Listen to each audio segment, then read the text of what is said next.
always such a great honor, and one of the, I think the best things, honestly, we get to do as board members, and that is to bestow diplomas on our graduates. And tonight we have a very special person that we want to recognize and bestow a diploma on. So tonight we're going to bestow a diploma upon Kenneth Kirk, who has met the criteria as determined by the Franklin County Veteran Service Office. Whereas Section 3313.616 of the Ohio Revised Code allows school districts to grant a high school diploma to any veteran of World War II, the Korean conflict, or the veteran conflict who is a resident of this state or who has previously enrolled in any high school in this state, provided that they meet certain criteria. And whereas the Board of Education recognizes the service provided to the country and the individual sacrifices made by veterans of World War II, the Korean conflict, and the Vietnam conflict. And whereas since many of these veterans left high school in order to fight for their country, the board wishes to recognize their efforts by awarding them a high school diploma. And whereas the Board of Education has adopted policy 9800, which affirms the same. Now, therefore, be resolved that the Columbus Board of Education hereby bestows a diploma upon Kenneth Kirk, who has met the criteria as determined by the Franklin County Veteran Services Office. Mr. Kirk, will you please come up to the podium? And I have a diploma, West High School, Diploma of Graduation. Yes, sir. And it says Kenneth R. Kirk. That's okay, sir. Having met the criteria determined by the Franklin County Veteran Services Office, is declared a high school graduate and is hereby entitled to this honorary diploma given by the Columbus City Schools on the 5th day of April in the year 2022.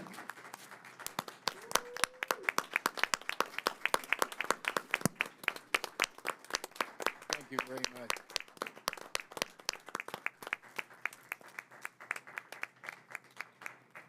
Mr. Kirk, I'm going to right next to you. I'm going to hand you your diploma, sir. Congratulations. I'm going to hand you this carnation. Thank you for your service. Thank you. Thank you for all that you've done for our country. And we appreciate you. And thank you for being part of our now alumni family. All right, thank you very much. I don't know how I can thank you enough. If you'd like to say a few words, you can. Well, I never expected anything like this. Eric Rude was writing a book for me about the Korean experience in my warfare in Korea, but he mentioned to me that if I'd be interested in having a diploma, and naturally I accepted that idea, and I thought I was going to have to probably do some studying, but see, I'm legally blind and I couldn't do it by reading, so I didn't know how this was going to work out. And now I see that there's not going to be anything involved except handing it to me. I thank you very much. Photos with the board up here. Okay. Have families that you've taken photos? Family, can they come up in the photos? Can we shake his hand?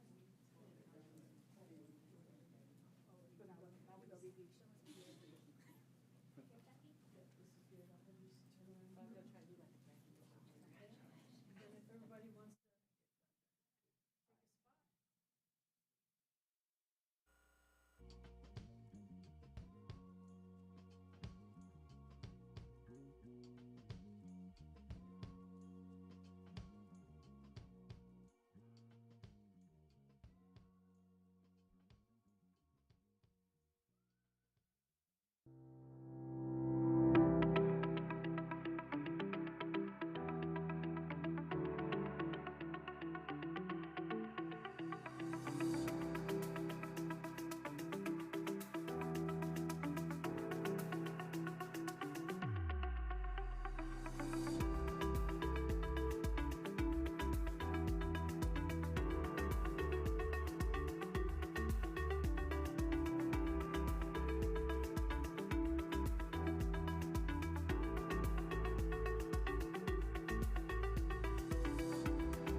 Good evening, everyone. I am calling our April 5th Columbus Board of Education regular business meeting to order.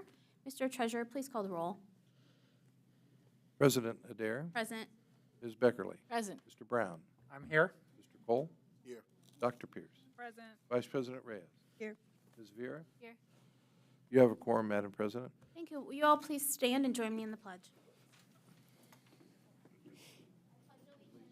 To the flag of the United States of America, and to the republic for which it stands, one nation, under God, indivisible, with liberty and justice for all.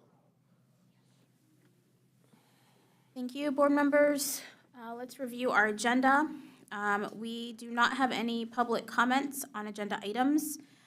We have a small amendment to the superintendent's report. We're going to add a 4.3, which is a short presentation on the Panorama data. We have no report expected from the internal auditor or the treasurer this evening. We have several items on board matters. We have our consent agenda.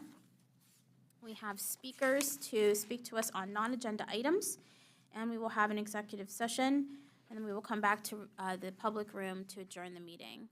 Motion to approve the So motion, is there a second? Second. Any additions, questions? Hearing none, the agenda is adopted. All right, so we are going to jump right in to item 4, which is our superintendent. We're going to start with our board monitoring this evening. And before you begin, just remind our board members, you have your cheat sheets in your packet. They're laminated. We are going to ask our questions first that we do. We'll ask you those in a minute. We are going to keep time on this. We also plan on, even though they're two separate, as you can kind of see in the start of the PowerPoint, we're actually going to talk about them together. So 1.1 and 1.2 together, they will not be separated out. So if you are ready, I can begin with the questions that we are to ask ourselves before we begin each monitoring session. And we have the reports that were provided to us. Looking at those reports, does the report clearly show what is being monitored? Yes. Does it clearly show for the 3 previous reporting periods the progress? And does it clearly show the current reporting period? Yes. Does it clearly show the target reporting periods, annual targets, and deadline targets? Yes. Does it clearly show the superintendent's evaluation of performance? Yes. Does it clearly show supporting documentation that evidences the superintendent's evaluation? Supporting documentation and evidence? Yes. And if it is not on target, has the superintendent's evaluation indicated implementation that is not on track? Does the monitoring report clearly describe any next steps? Or next steps? Yes. All right, so we've answered yes to all of the questions. So now we can begin our monitoring session. Remember, board members, we will start off asking our who, what, why questions. We will monitor those, and we will try to spend 2/3 of our time on those questions and 1/3 of our time on the how. I want this, we can go up to 90 minutes on the session typically, so I will be kind of tracking the time. All right, first, before we begin our questions, I'm going to turn it over to the superintendent for a short presentation. Yes, thank you, Board President Adair. And I actually asked 2 of my colleagues to join me. As I was thinking about as we are transitioning to student outcome focused governance, that it's important that there's an understanding of the reporting and the charts. And so I asked the colleagues to come and join me. Just if there's some clarifying questions as we want to improve the way that we're reporting this data, so as we move forward, that we're reporting it in a way that's that you understand it, and that the public who's watching is understanding it. So I know this is not the way that we'll be doing it moving, long-term, but as we are working to get this right, I think is important for us to do it this way. So I have Dr. Russ Brown and Kara Solenbach who are here with me. So I'll start the presentation. Kara, you gonna do the slides? Okay. All right. So tonight we're going to review our progress for interim goals 1.1 and 1.2. So following the new parameters for student-focused governance, we will review the board goal 1, identify the district's theories of action, and explain how you can help us to continue to move toward goal achievement. Let us first recall board goal 1. The percentage of third grade students proficient in reading on the Ohio State OST will increase from 43% in school year 2018-19 to 55% by June 2026. The interim goals are established to monitor the progress of a cohort from kindergarten to the end of third grade in terms of both achievement and growth. These build upon each other toward the third grade goal. The board was very wise to anticipate that the benchmark data for this goal would likely decline due to COVID. And those declines have been observed across the country, and we are no exception. Interim goal 1.1. Before we review this data, I want to review a little about iReady. We're using iReady to measure our interim goals. There's a strong correlation between performance on iReady and the OST. Improvements in iReady can be anticipated to lead to improvements on the OST. iReady has 3 main components. It is an adaptive diagnostic to assess students' need, a personalized online instructional tool, and provides support for teachers to use in the classroom. A student growth measure tell us how a student has progressed and helps us to understand if the student is on track to meet their goals. Typical growth, the average annual growth of students at each grade and placement level. And we also have stretch growth, the growth recommended to put below grade level students on a path to proficiency and on grade level students on a path to advanced proficiency levels. Stretch growth targets are made individually per student. For students who are multiple grade levels behind, consistent acceleration, growth in excess of typical growth, would be necessary to bring the students to grade level performance.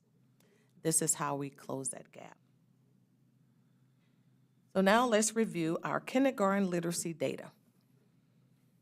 33.1% of our kindergarten students are meeting the goal. We would have needed an additional 307 students to either meet the achievement threshold or the stretch growth target in order to meet this goal. There were almost 2,600 or 67.7% of the 385 students who were below the goal in total. This year's mid-year level is lower than in the past 2 years. Mid-year 2019-20 was pre-pandemic, and while we have returned to in-person instruction this year, the pandemic continues to create multiple interruptions to instruction. The mid-year 2020-21 administration was done remotely. The scores for the remote administration were inflated in the lower grades.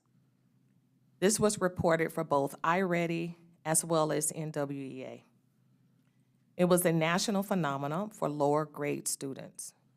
The studies suggest that this was likely due to younger students receiving assistance during the at-home administration. 27.92, we're on interim 1.2% of first grade students meet an achievement or growth target. 27.92% of our first grade students are meeting a goal. Our target is 37% of first grade students.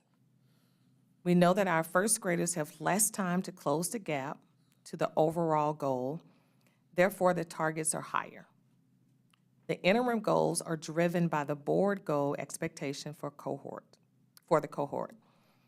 The first grade cohort is expected to be 42% proficiency at the conclusion of their third grade year. We would have needed an additional 310 students to have either met the achievement threshold or the stretch goal to meet this target.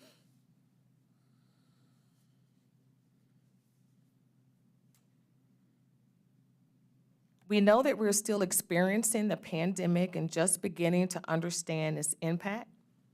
We know across the country the pandemic impact has significant impacts. One, observed drops in achievement, increased absenteeism, staffing shortages and school closures, mental health and behavioral challenges. Our theories of actions and next steps.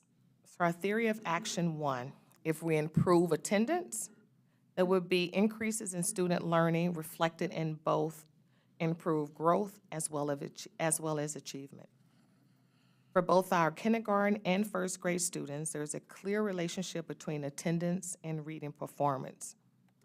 This is illustrated in Table 2 in the report.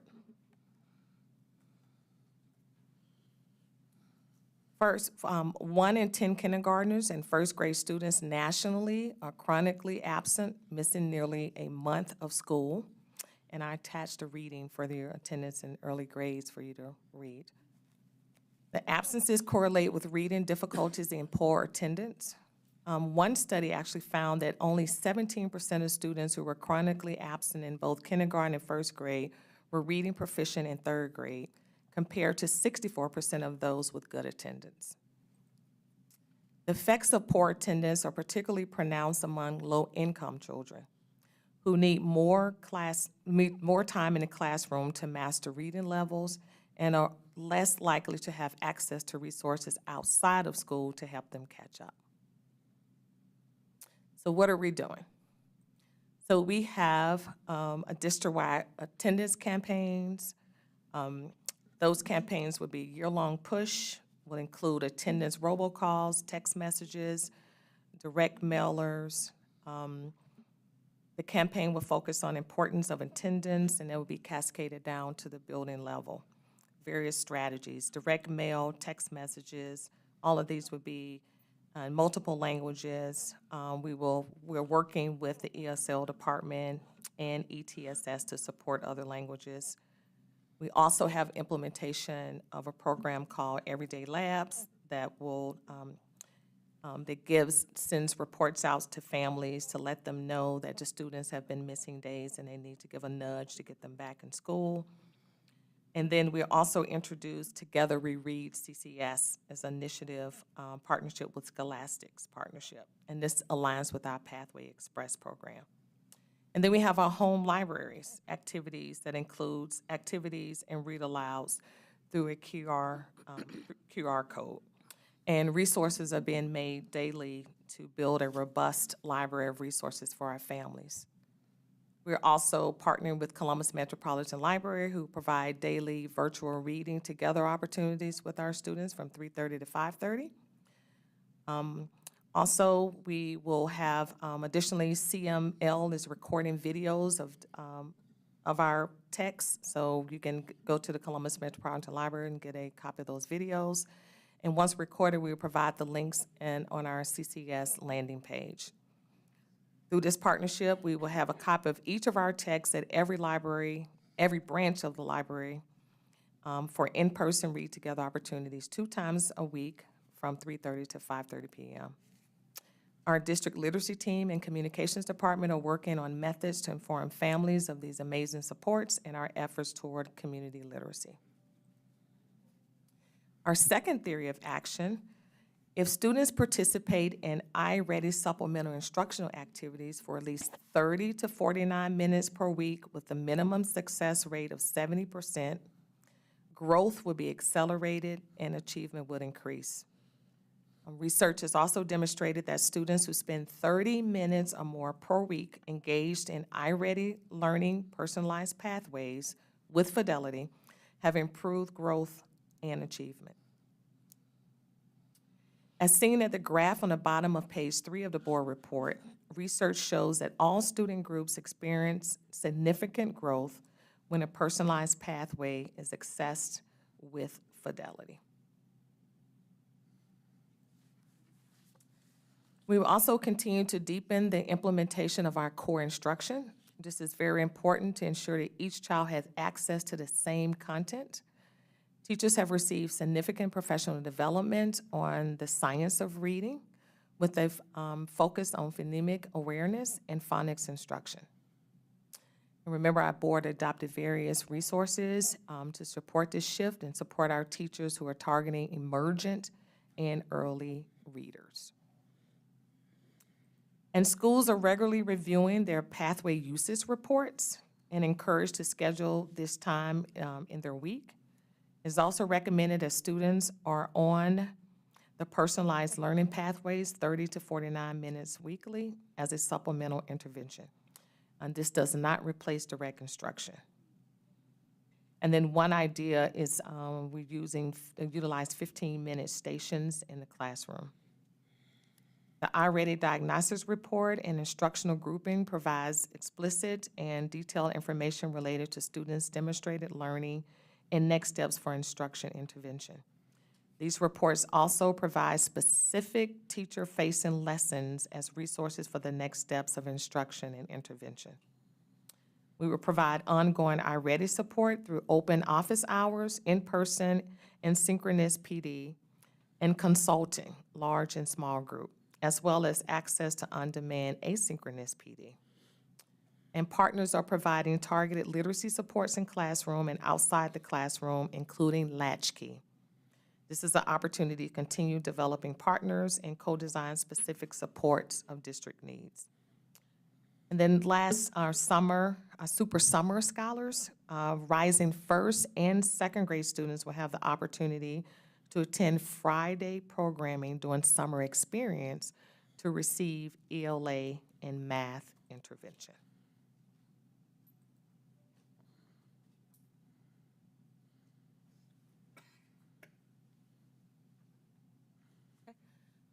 So part of our next steps is board education support, to support the implementation and rollout of professional development and district curricular resources, letters, we had iReady and HMH, help share the message that attendance and communications are important, and they would continue to support and attend district literacy initiatives like Pathway Express are some of the things that we want the board to continue to do.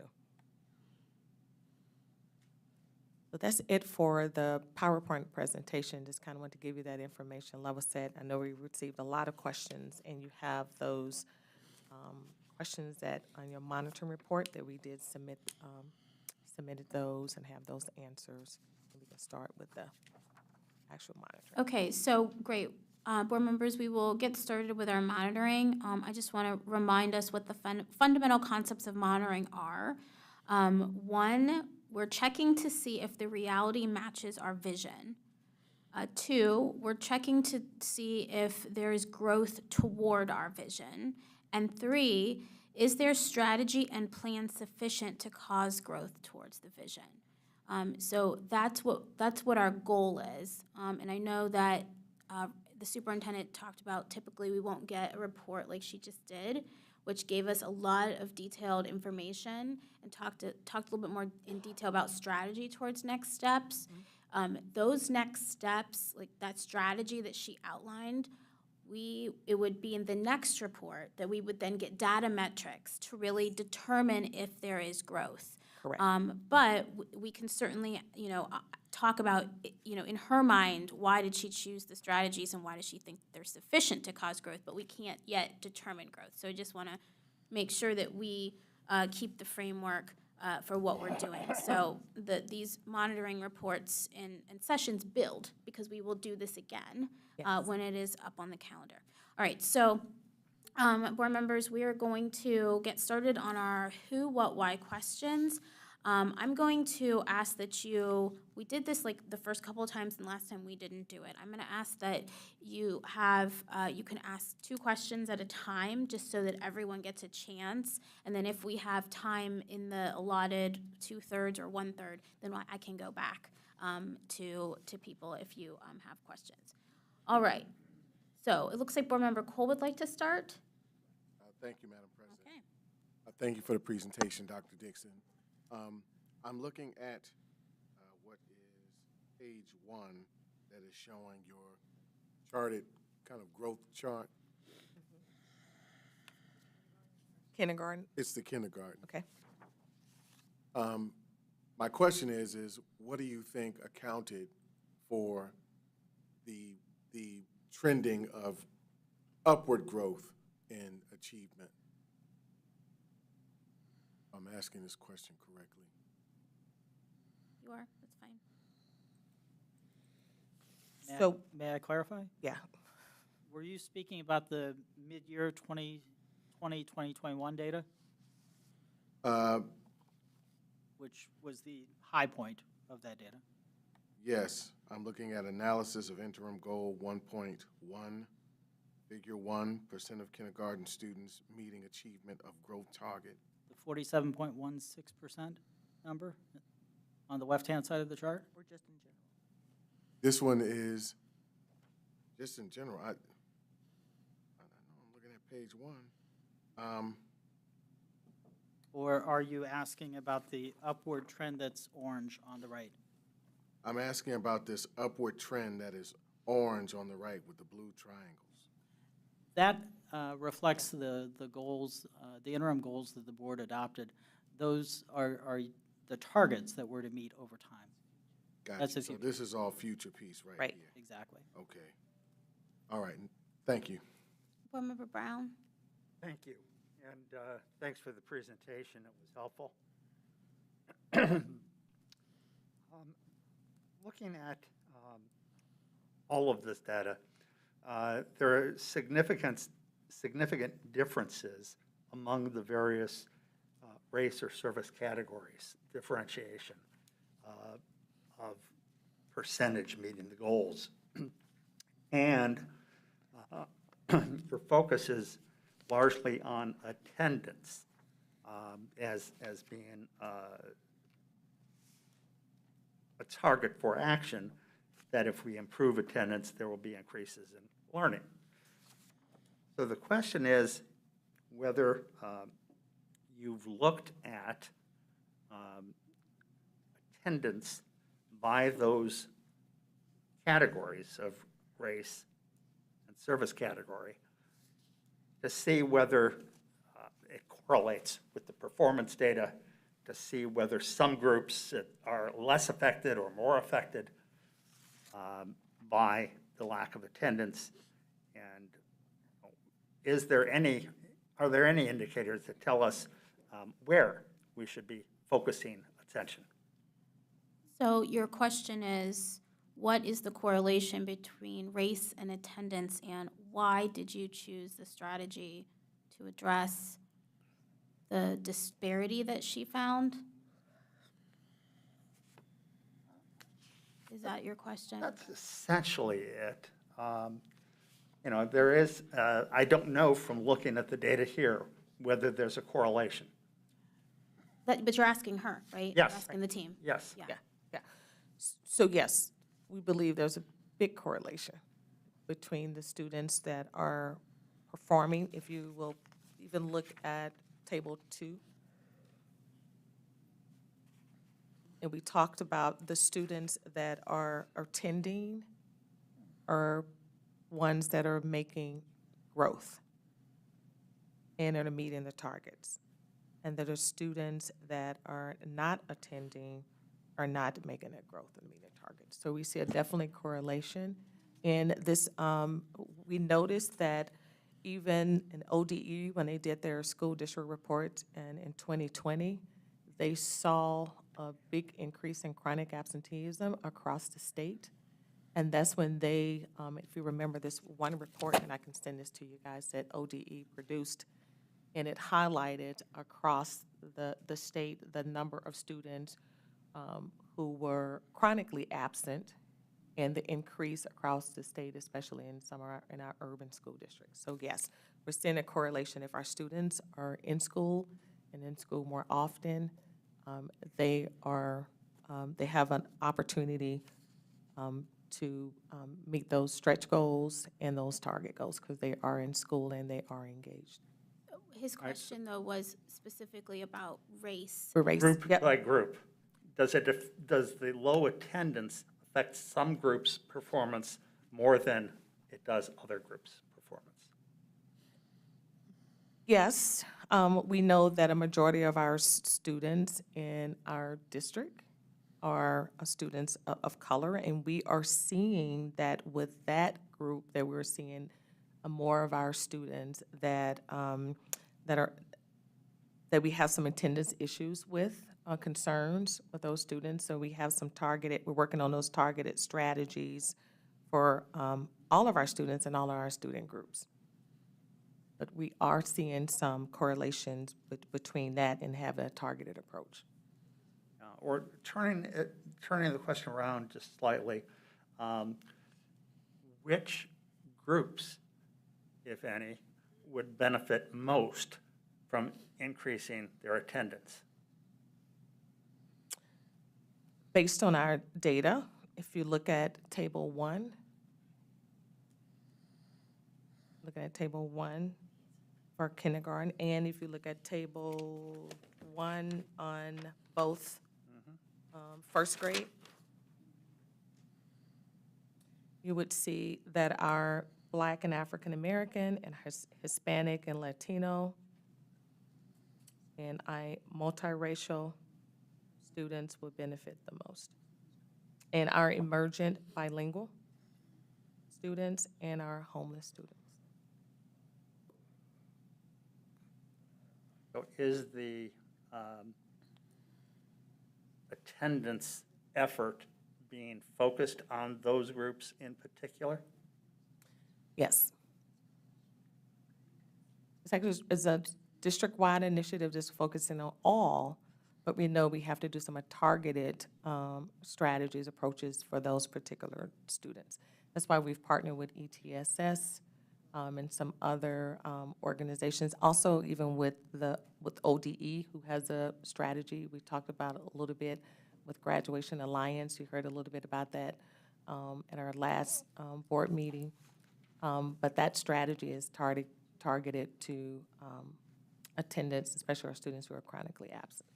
So just a pin in it, because I feel like we're going to get more questions about it. Yeah. This would be a future, Yes. in the next section of questioning, because she just started it. And so Yeah. the questions around how do we know it's going to work, all that would be in our next section. So board members, if you have questions about that, pin it Or the so that we can ask her when we move into the how section. Thank you. Thank you. Dr. Pierce. So I just want to stay on attendance for a second. What circumstances are surrounding our students' attendance?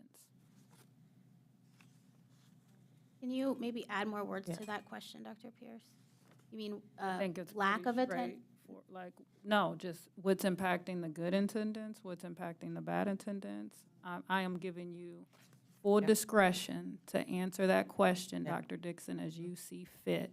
What are the circumstances impacting attendance? You can spin it positively or you can spin it negatively. So one of the things, and we're going to come back and really and talk about this as the overall attendance strategy, but we have students, the students that are engaged in school, that are coming and engaged, are coming every day. We know that during the pandemic, we had families that were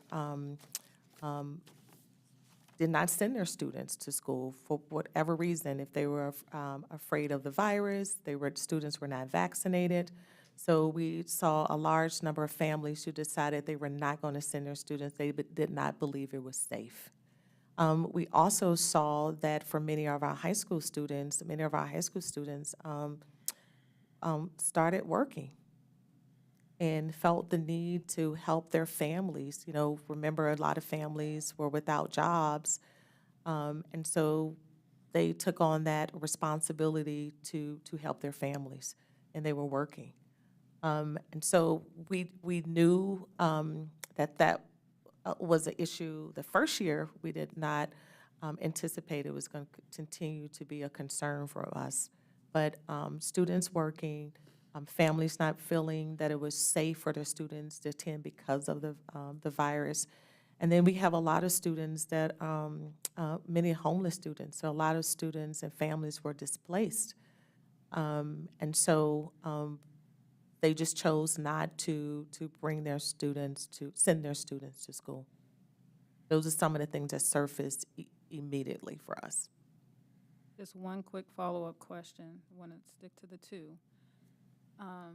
Do we know what limitations is our transportation system, our processes continuing to pose for attendance? So that technically was Yeah. not part of your report. Yeah. So maybe the question is, in light of what she's asking,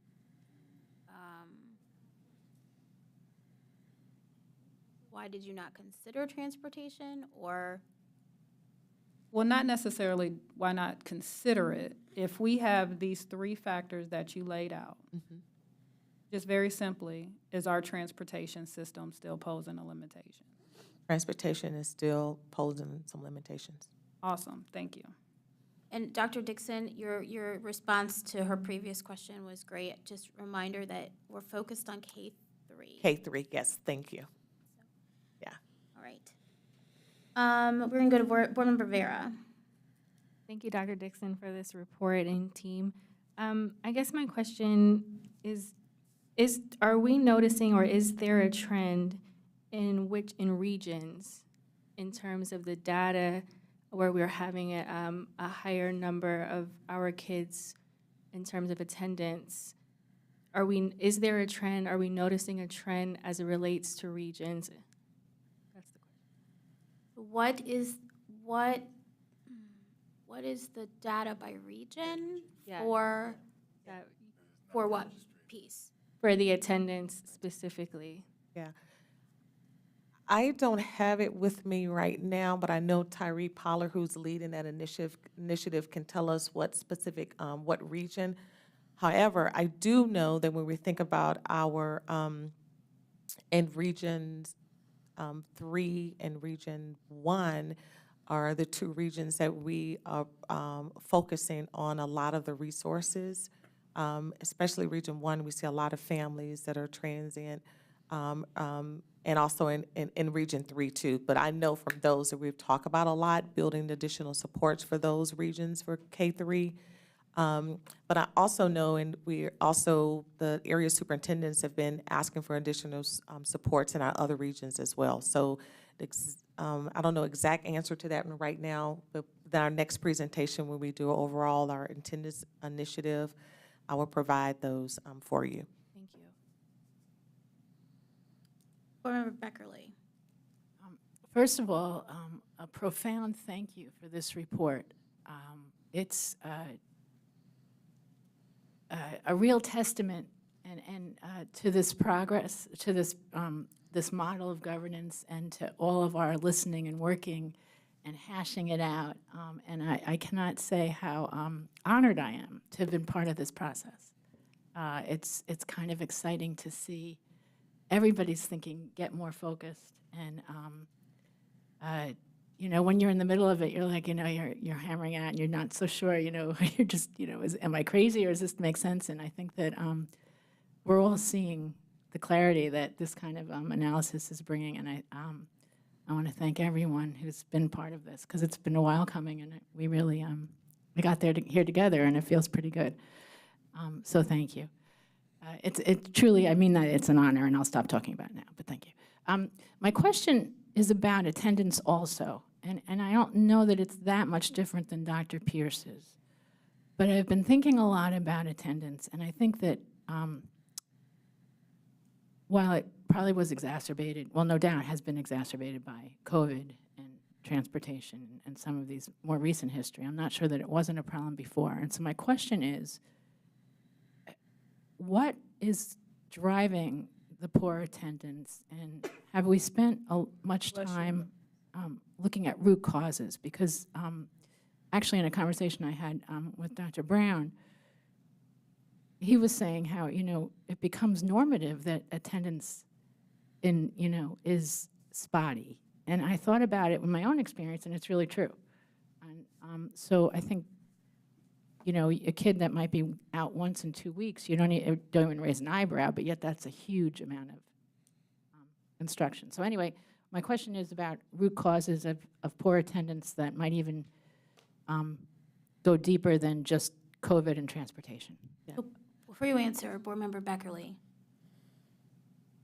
be more concise with your question, okay? Should I say it again? Say it again, and next time, I know you want to say all that stuff beforehand, but we're not supposed to. I shouldn't. I was looking for you to tell me to stop. Well, and I didn't want to interrupt. you're so gracious to me. All right. The question is, what are the root causes of transportation even beyond COVID and transportation, of attendance, poor attendance beyond, and for K-12, because that's a little different than other categories of But I think I need to stick to K-3. K3. K-3. Great. That's what I meant to say, K-3, sorry. Wait, say it again. What's your question? Root causes of poor attendance in K-3 that, other than, thank you, COVID-related concerns and transportation. Right. So we've been specifically looking at, since we've been in the pandemic, right? So we've been focusing on what has happened since 2020. And so that was some of the reasons I gave before, our families, just think about our kindergartners. This is their first time they've been in school, right? 5 days a week. And our first graders. Our first graders last year were kindergartners, and they were in a cohort model. Going Monday, Tuesday, and Thursday, and Friday. Right. We're taking some deeper dives and looking at prior to pandemic. We're going all the way back to 2017, 18 to see if it was a problem. But right now, we've been focused on what's been happening since 2020. Terrific, thank you. Back to Board Member Cole. Thank you, Madam President. I'm going to take another bite at my appreciative inquiry question again. All right, the first question is, what is accounting for, and as you asked earlier to clarify with me, for mid-year 2021, what accounts for that spike of 47 and 1600%? What are the variables that account for that spike? Despite the challenges with transportation and, other exigent circumstances, what accounts for that spike? If I may, the mid-year 2020, 2021 administration was done remotely. There's actually a little footnote on the table. And there was across the country, in the lower grades, scores were inflated for students. And that data point, while I've included it because it's part of the trend, it's really not comparable because the conditions under which the students took the test are not the same. Mm-hmm. And the running theory on that across the country, because again, it was observed on both iReady and NWA, is that, it's hard to watch your child struggle with an assessment. And so folks would lean in and provide assistance. It's a very natural thing for a parent to do, but it doesn't help the reliability of the score. Thank you for that. What then accounts, my second question is, what then accounts for why it's going to take literally another 2 years for us to get to 48, just above what that inflated score was?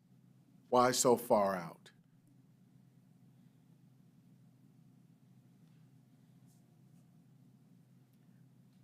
Well, Wait, don't. Oh.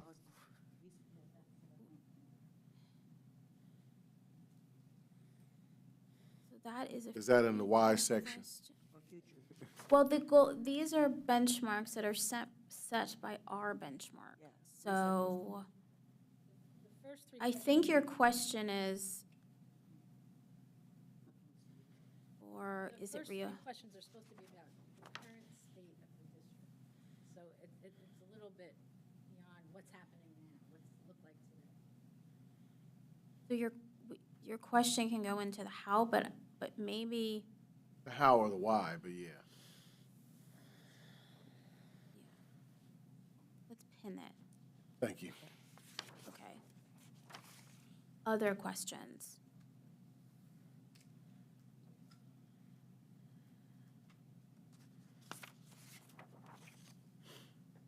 Madam President, I have a quick question. Go ahead.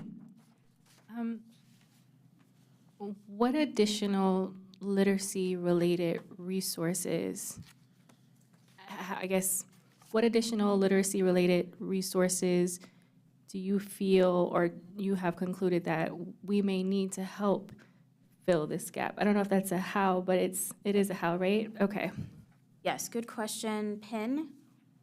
We have 3 already to ask in the next section, so She could probably do turn you want that to try to turn I was it? gonna say, that could probably be turned into a what? Try. I was trying to, I knew I With had the it. but- because you're talking about limitations, right? Yes. Okay, try, Ramona. Or try, Christina. What limitations do you foresee No, foresee would be. are you experiencing? What limitations are you experiencing? From a community resource perspective. Right, that's or- the question Yeah, I'm trying to That's get basically, it's like, to. you know, what, yeah, because I was thinking about that What too, do and I we- thought it was future facing So also. what current limitations exist? Well, that kind of goes back to is there something else, like in the community world that's causing? Yeah, I think she's trying to say that, you know, it almost looks like these strategies, we're doing it alone. Right. So what are those things out there that are causing the limitations for us to invite the community in, or how we can do the lift together? I think it's a future, one of that we're talking, the next step. I don't know if that's what you meant. AJ's here, guys. Oh, is he here? Oh, he's here. I'm gonna call in a coach. Calling it a lifeline. Always happy to be of assistance. Hi, AJ. Good evening, and thank you for having me. I've been enjoying the conversation, excited about the growth that both the board and the administration are demonstrating in this particular process. Two things about three things. One, I just want to continue to encourage board members, feel free to reach out anytime in advance of board meetings, and we can go through some of the questions you have so that you can feel better prepared to engage. You all are working really, really hard right now, but you really shouldn't have to work this hard during the board meeting. We can do a lot of this heavy lifting before board meetings to get your questions polished up so that this flows more smoothly for you. The questions, I think, are solid. They just, as you all are noticing, just need some help. And so to the previous question, essentially, the question was, why are the targets where the targets are? But at its core, that's really a critique of, because the targets are based on the board's goals, it's really a critique of the board's goals, which is appropriate. This just isn't the occasion for that. Actually, after the board completes a monitoring session, then after that, it's always appropriate to come back and say, is this still, do we still have the right policies? Is it still the right goal? And so that's an appropriate question. It's just a question for after you're done having a conversation with the administration about monitoring, then you could have a conversation with the board around, do we have the right stuff? To the question that's on the table right now, what you're trying to understand is what are circumstances that are occurring in the community? But you've all have actually already asked that question about 3 different ways. What I would actually coach you to do is pivot pretty hard and get less curious about all the things that your administration can't control and more curious about all the things that they can control. because I think there's an awful lot of things in the area of attendance that the administration can really lean into. And so I just encourage you all to focus more energy there. There will always be externalities that there's just not much you can do about. And so spending a lot of time there won't actually move the ball forward. What you really want to know is what has our superintendent done in the face of these things? What has the superintendent done that's worked? What has the superintendent done that's not worked? Are there particular student groups that the superintendent's attendance strategies have worked for? Are there particular student groups that the superintendent's attendance strategies have not worked for? I would encourage you all. Oh, we Lost lost you, him, Angie. but those were all great Just questions. when he was getting Who good. wants to steal? Well, I think one of them, Madam President, Board Member Brown actually kind of asked and alluded to very directly, you know, what student groups have All of been that. impacted. What do you plan to do next? So, yeah. Yeah, what do you plan to do next? We lost you for a minute there, AJ. That's okay. That's okay, AJ. I think we got it. Okay. All right, Board Member Beckerly. Okay. I have a non-attendance question. When you talk about the iReady strategy, 30 to 40 minutes, and at 70% success, what happens when we're not hitting that 70%? So I'm picturing, all right, what happens if they're doing 30, 40 minutes and we're getting it 20%? Like, how do we have controls over the? Well, it's a what? No, it's Right. not a how. So- it's- but is it technical? Well, it is, but I think that it's critical to iReady working is that we hit that 70% at 30 In order minutes to a week. implement that with fidelity, What get the controls results. do we have right, about that? right. About that? So one, iReady states if you do those 35 minutes a week, then we can show that students are growing.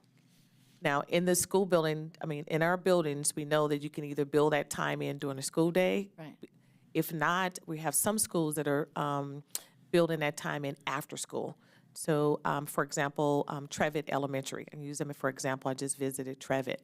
And they're building that in part of their Power On strategy so that students are getting that time. So we know that for some of them, it may be a scheduling challenge, but we are really encouraging them to build those minutes up after school. But in order to really show fidelity in the implementation of that strategy, students need to be spending that time.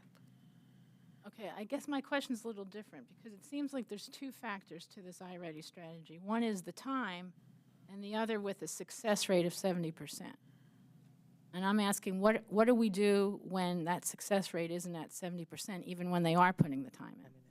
Yeah, so this is where this is why it's a supplemental resource. So this is where it comes into play that a teacher would review that, see that the student isn't making the 70%, use those other reports that they have access to for direct intervention support after that, so that the student can reach the 70% passing. So iReady is not the replacement for the teacher, it's a partner with the teacher, and that's why this is so critical that this is the supplemental piece to get us there, and that it would take the teacher support too, and intervention to help the student reach the passing rate. And I guess the follow-up would just be, and maybe this is for a future report, as we're monitoring the success of this strategy, what is the rate that kids are hitting the 70%? Would be an interesting thing to look at.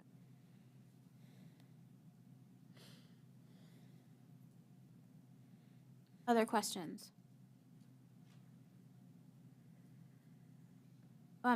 Coming back to the how or when kids are doing iReady and schools are doing it differently, as you identified, do we know or do we have evidence that one is more successful than the other in the scores? Sorry, can you repeat that? If you said that some do it as part of class time, some do it as after, some do it third way, and they build it into his program. do you have evidence, or have you, is there any, now I'm getting mixed up with the questions. Tracking. Do we know if one of those, do you know if one of those is producing better results? So iReady doesn't, this is one of their charts, and we haven't explored that explicitly on which, some students, we have great caregiver partners and they're on iReady at home versus through Power On versus in the classroom, and we haven't differentiated that.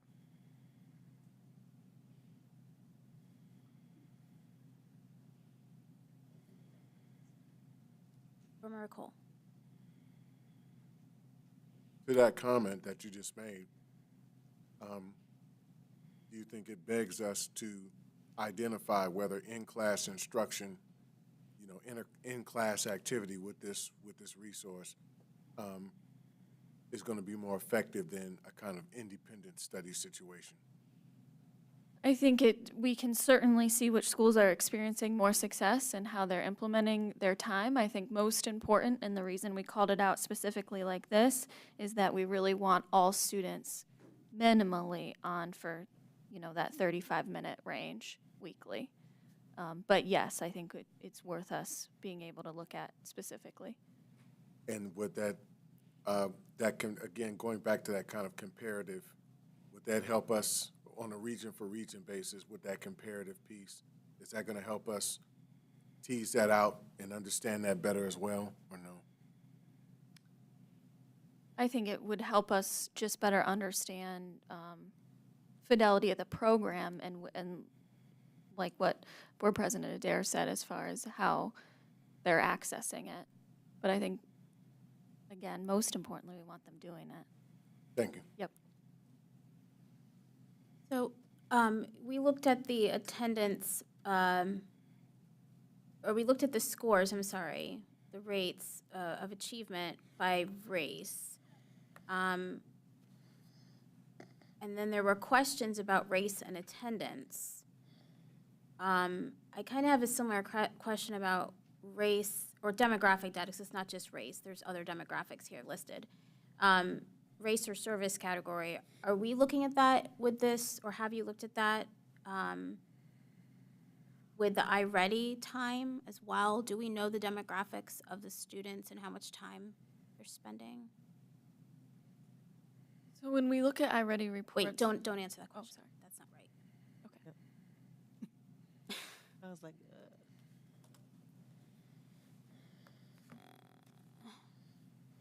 I want to know, sidebar, I want to know if these are linked together. The looking at the service areas, the attendance, and the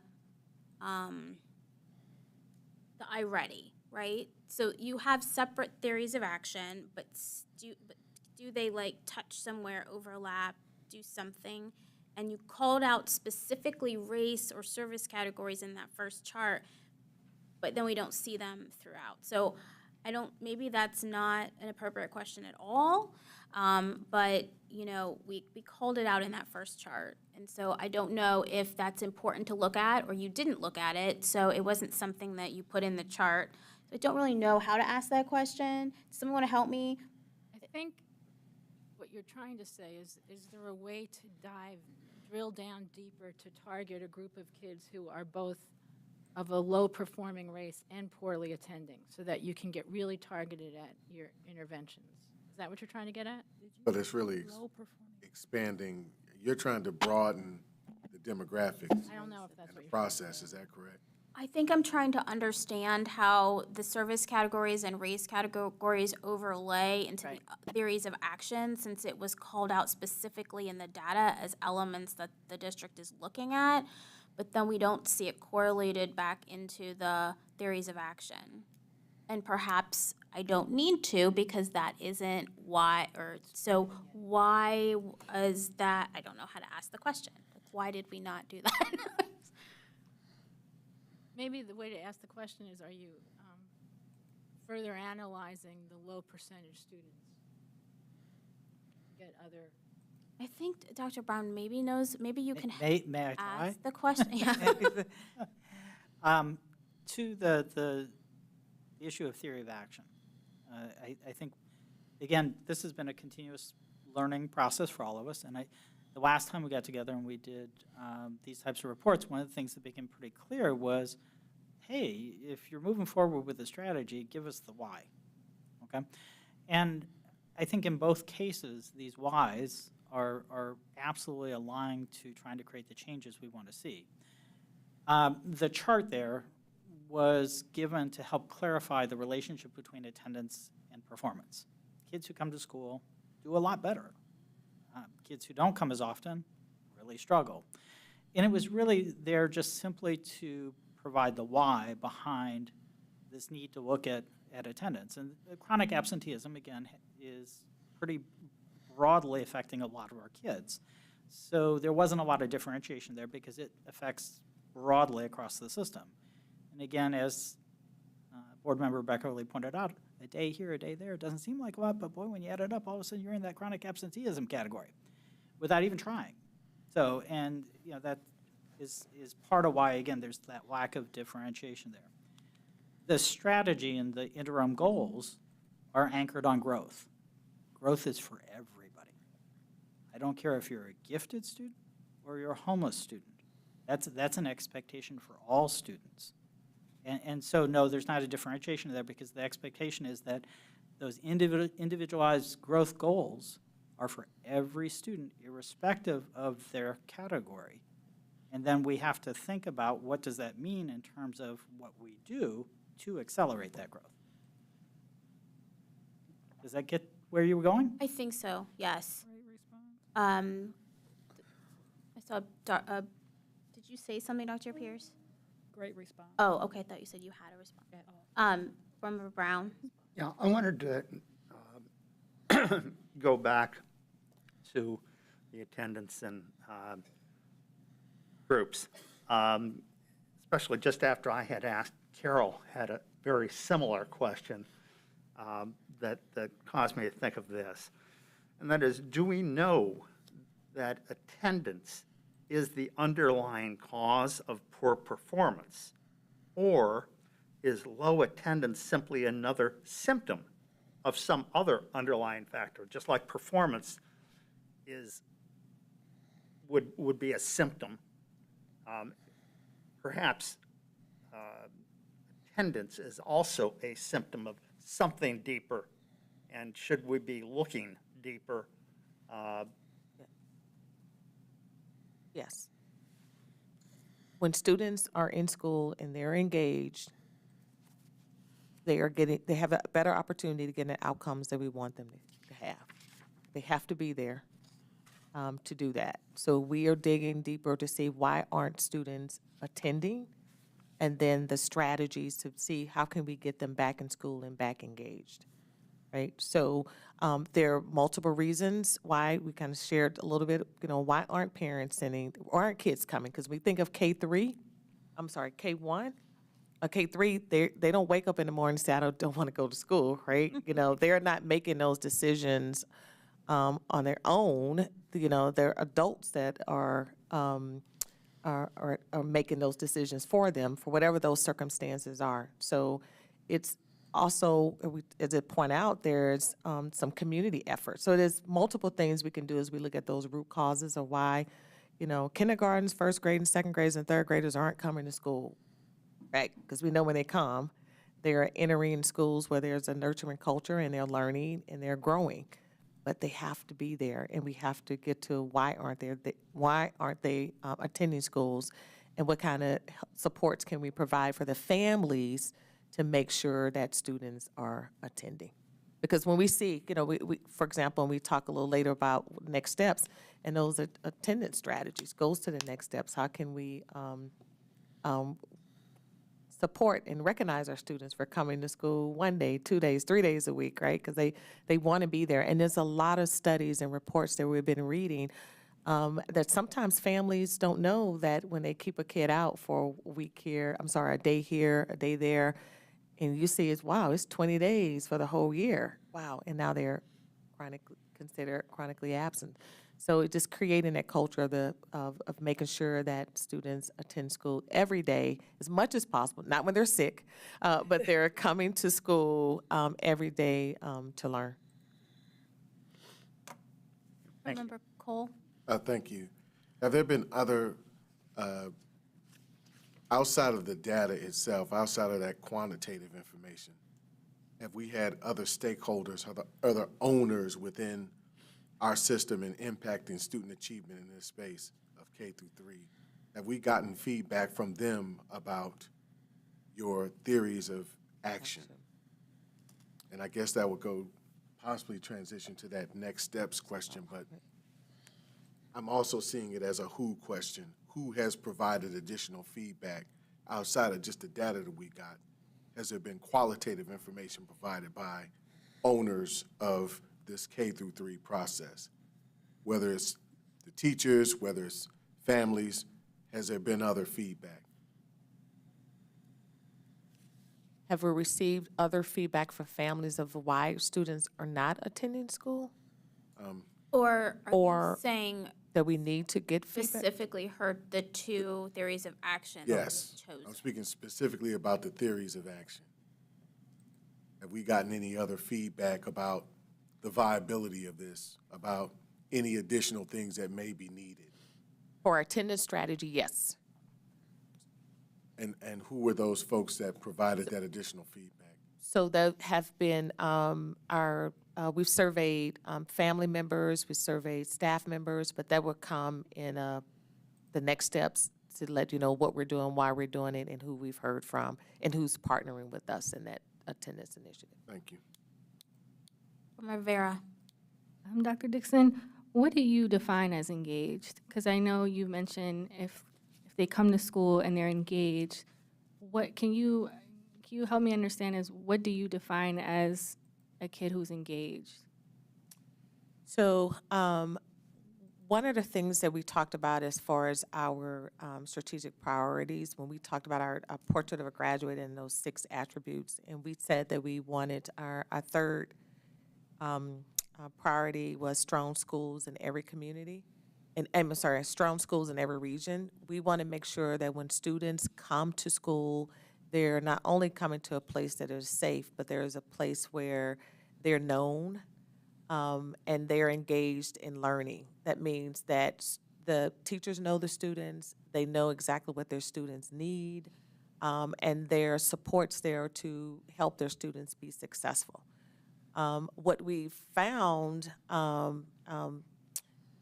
that there's research that supports that sometimes families do not feel that they're a part of that school community, and they are not engaged and immersed in the work.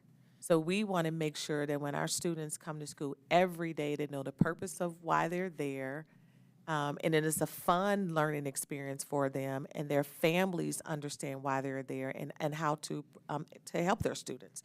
So they're engaged in the learning.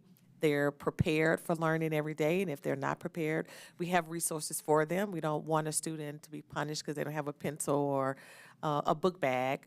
We make sure we have those supports. So engaged student is one who, when I talk about engagement, I talk about a student coming to school, feeling valued, and coming to a place that they're learning, and the teacher know who the students are and providing those supports. And also we are getting feedback from their families and others to make sure that those students are successful. Thank you. I just have one more quick question. As it relates to, in both charts, our special education services, what gaps exist between our special education services as it relates to students who are not receiving special education services in this data? Say that one more time. Yeah, so I'm trying to understand, are we finding that there are gaps in our special education services for our students who are receiving those services?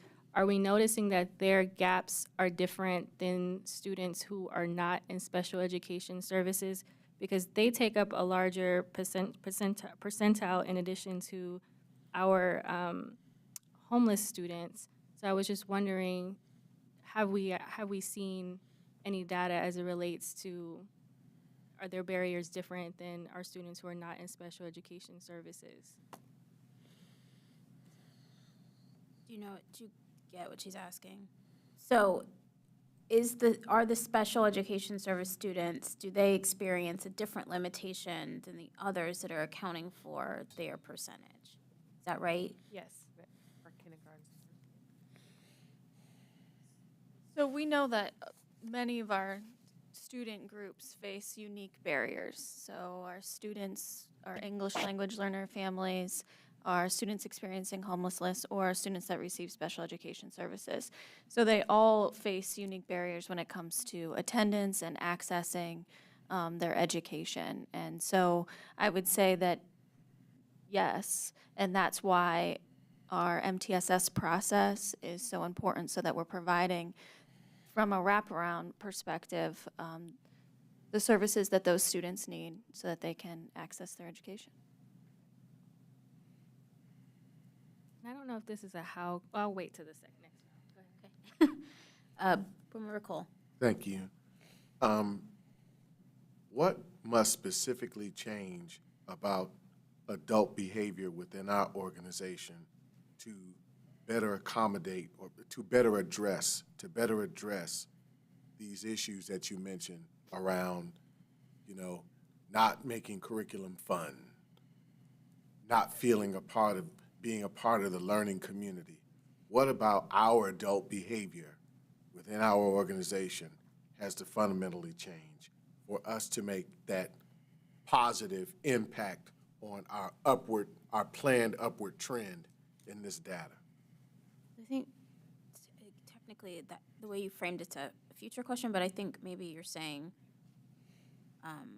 what do we know about current adult behavior that is causing these, it's impacting and causing these outcomes? Well, first, I would just think about the circumstances, the climate that we're in now. We're still in a pandemic, right? So I think because we're in a pandemic, that is very challenging to use some strategies that we've perhaps used in the past. So, for example, we are trying to make sure that we are meeting our students' social and emotional needs while also teaching them, the academics. So I think that has been challenging for our adults to do. So we're used to our students coming to class ready to learn, and now we have students that are coming ready to learn, but however, there are some other challenges they're facing. And so what we're doing is making sure that we are equipping our adults with more of those strategies to better help those students. So if our students are coming and they're faced with trauma or some other barriers that won't allow them to come to be prepared as we want them in the classroom, we're making sure our adults have those skills. But I also want to make sure that we are, I believe, turning that corner. When we are talking about our strategic priorities and our Power of One campaign, I think we are now in our, in the third year, people know what those priorities are. We know we're focused on the portrait of a graduate, those 6 attributes. People know what the board goals and guardrails are. They know the data. It's loud, it's up front and center what we are focusing on. And we have those priorities as part of our strategic plan that make sure that we get to our board goals and guardrails. So our organization know that we are whole child focused, that we have equitable opportunities for all, we have strong learning communities in every region, and that we focus in authentic engagement. And so I think as we are moving the district to be having more coherence around what our priorities are, that we're going to see change in our behaviors in a sense that because we all have the same goal in mind. And that goal is our student outcomes. I mean, just this board governance. We're focused on student outcomes and those outcomes for all of our students. And it's a shift for us. It is a shift for the organization to be focused on student outcomes. And that is our priority as an organization. And to do that, what we do as a organization, an enterprise, we have to make sure that we're shifting our conversations, shifting our behaviors, and our expectations to make sure that they're student-centered. And I think we're on our way to do that in partnership with all of our employees across the entire enterprise. Thank you. Okay, we have been going about 50 minutes on the who, what, why. We have another 10 minutes if we want to, or we can move on. I will say, Dr. Dixon, that was a great response. I'm not sure it actually answered Board Member Cole's question. It didn't. I know it didn't, but I'm trying to be. I didn't want to make this a Front Street thing. I really didn't. Well, but it's our but- job to, you asked the Right. question, and so, and it could be, Dr. Dixon, you just haven't thought about it that way yet, and we need to kind of rethink that, since we are talking about, different governance model, and we were talking about adult behavior. I don't think there's anything wrong with that sort of. So if I may, Madam President, just very quickly, this would be a question that, from me, moving forward, that I would expect to get asked. This is serious work that we're trying to undertake to ensure that everybody has not only adopted the skills and the knowledge. You spoke quite a bit on the skills and the knowledge aspect of things. We have constantly, over the years, certainly of my board membership and those previous, have afforded the district as many resources as we thought we needed in that given time and era, right? And we're still doing that. But there's got to be a mindset change. So the way that this paradigm works is threefold. It focuses on knowledge and skills, but it is foundationed. It is buttressed by mindset. And until we have a clear idea that this organization internally is grasping that, because the feedback then comes back to us from our stakeholders that, yeah, I see that shift in behavior and mindset in terms of how they engage us authentically.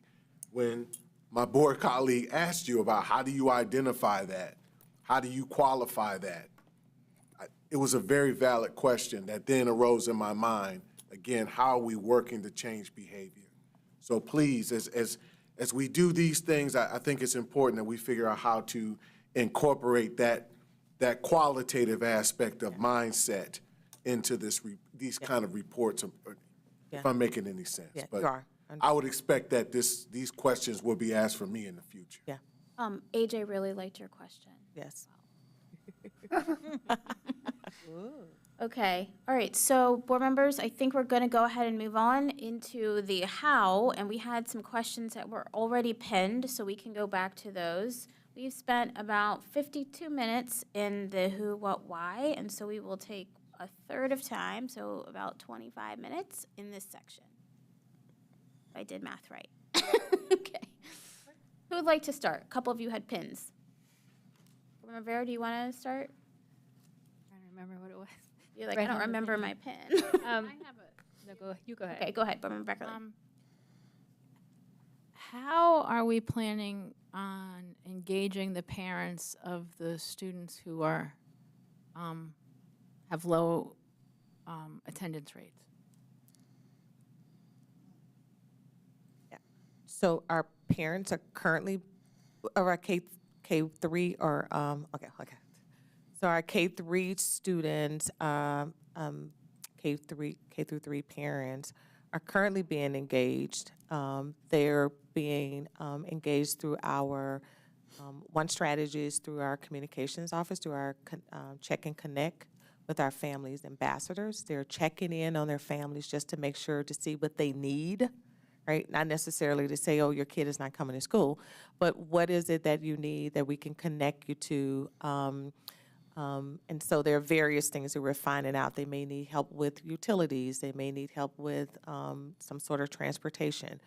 But those check and connect calls have been very helpful to our families. Also, our social workers and our other team members are also checking in with our families and our students. We want to make sure that we're not coming from a punitive aspect, although we know that what happens, and people receive emails about House Bill 410, and we don't want that to be a call that families get that, they're going to be penalized because their students are not coming. We want to have an understanding of why students are not attending and what we can do to help and what are the supports that family need, because the students want to be there and they want to be there every day. We just need to make sure we're finding those supports to assist them. So I think going forward, it would be interesting to hear at the next report what you've learned about what's driving the attendance. Yes. Or the lack of attendance, because that will inform how we go forward. Yes. Dr. Pierce? Thank you so much. So I want to focus on the action steps, and I think it's great that you listed those and connected them to the theory of action. What concerns me is the four variables that you indicated are in fact impacting attendance. And so the question is, given what we know, those four variables, how can we incorporate action steps or action items, strategies to address the attendance issue?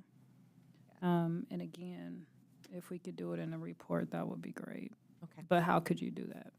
Yeah, so part of, you're talking about on slide 6, the 4 observed drops in achievement, absenteeism. Well, page 3, your action steps, you focus a lot. I'm sorry, I want to make sure I'm looking. And let me just kind of lay out what my thought process is that's getting me to this how. I appreciate AJ saying, let's focus on the things that we can control. We know we can control the curriculum. We can control the software and as much as possible try to standardize the delivery. But we also know that this isn't happening in a vacuum. We have to be mindful of the other variables that are there. Those variables which you articulated very well. That articulation does not come out in the action steps or for how we're addressing those other 4 variables. It focuses very much as it should on classroom level action steps. So the question is, given that we know these other 4 variables are impacting, how can we incorporate strategies into our action steps to address or to negate the impact of those 4 variables? Dr. Pierce, could you just say what 4 variables are we talking about? The 4 variables that she listed out earlier. Number Right. 1, she said families. Number 2, she said employment. Okay. Number 3, she said homeless students. Number 4, she said transportation. Yeah. That's why I wanted to make sure I knew what you were talking I just, just to make about. sure. No, I'm with you now. Okay, so I'm gonna give you the same, just in fairness, right? Please don't do the whole thing beforehand, just ask the question. And that type of thing should be done in your homework. I was clarifying the question for her because you the don't need to way do that. that I addressed it. Just not she asked do me that to clarify. beforehand. To clarify the you question have- for her? You didn't clarify, you went into a whole thing about what you disagreed with and. No, I didn't say what I disagree with. I said, here's my That's not thought the- process. But Pay attention. that's Dr. Pierce, Yeah, you yes. know what? That is something you should have done in homework. It is what which I you did did in not do. homework, and you're trying to So, I'm trying to make sure that articulate we people's stay- questions. My question was very clear, and I re-articulated it. Dr. Pierce, please follow the rules that everyone else. The rules is are doing. being followed perfectly the same. Okay, well, we can disagree on that, and I'm asking you to please just. I don't disagree. Use a question that is appropriate. I used an appropriate question, and I clarified. Okay, Dr. Pierce, if you understand her you. question, you can answer it. So the questions were, the 4 barriers that we listed earlier, you want to know what are the strategies that we are linking? Yes. So what I'll do, when we bring our report back on our attendance, we'll have those outlined with those strategies. We're going to do a full attendance strategy update to the board on what we're doing. I didn't want to do that as part of the monitoring, but I will have that laid out for you when we do that report. Thank you. Much appreciated. Other questions on the how, the future, the strategies? Board Member Brown. Thank you. I guess, again, with focus on attendance, since that's clearly one of the main keys to improving performance. How do we work with our teachers in the classroom and with our other staff who contact students, whether it's bus drivers or secretaries or custodians? But how do we work with them to better understand their own roles in improving attendance? Creating, for example, creating classrooms that demonstrate to students that they are wanted, that that teacher wants them to be in that classroom, that the classroom is caring, comfortable, and the teacher builds a relationship with the student. And I know that happens a lot, and I'm clearly saying this not as critical of anything, but I just wonder, how do we provide better resources and training for teachers to be able to do that? Right, that's good, a good question. What you will see is forthcoming. We're going to have a short-term and a long-term district-wide strategy around attendance. Because to your point, this attendance problem is just not the district alone. And as some of you pointed out, we need other stakeholders that are helping us and joining in to make sure that we help our families, especially our families. Poverty, because we can't get rid of poverty, but we can definitely have other stakeholders to help us help those families that need something. As far as our classrooms, when we think about what's happening in each of our buildings, we now see buildings that give incentives to our students that are coming to school, if it's perfect or near perfect or just emergent attendance. We see that that is happening. We are going to continue to give our building principals the supports they need. If they need additional family ambassadors, that initiative has really helped us. Remember, we went from 60 family ambassadors to 109 family ambassadors. And those family ambassadors are specifically helping parents and just listening to our parents to make sure that the parents' needs will be met. And then that family ambassador is a member of that staff. So the family ambassador can be talking to those staff members to see what else can we do to improve the culture of our building to make sure that attendance is a focus for our students and our families. So we see that a lot in some of our buildings that I've been in. And then we have asked our building principals and their building level teams if they need additional support to make sure they're creating that culture. But it's going to start district-wide because it's going to be a district-wide initiative on attendance. We've not had a district-wide initiative. We've had buildings who focus on attendance independent of the district, but we need a district, and we will have a district-wide strategy that will provide all the supports that each building needs in a equitable manner. That's helpful, thank you. Let me, just a follow-up, and that is, how do we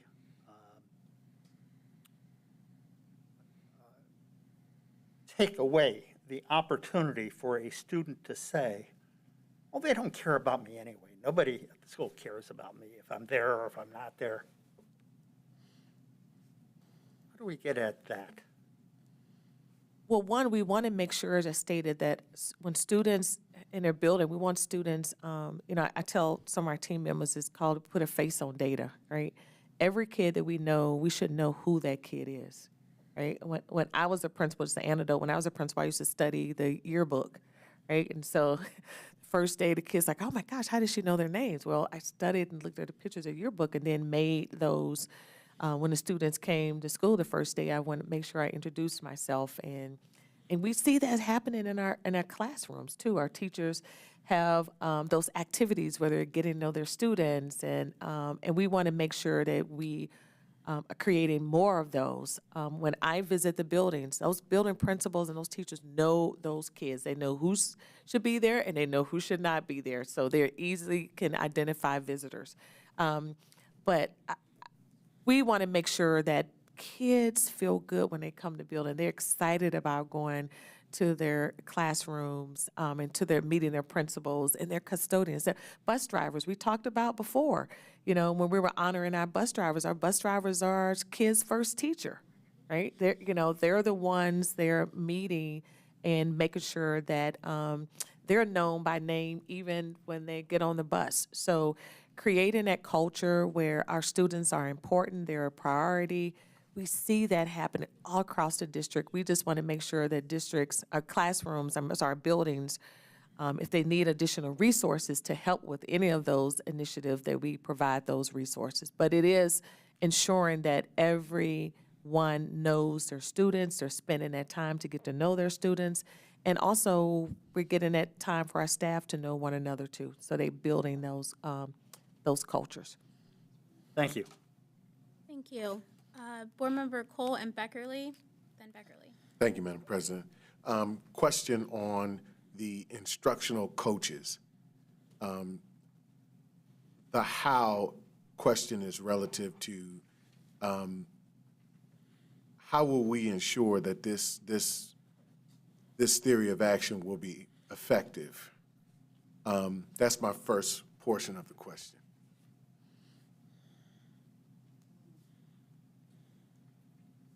Well, one, this instructional coaching model is something that we want to make sure that our teachers have that support.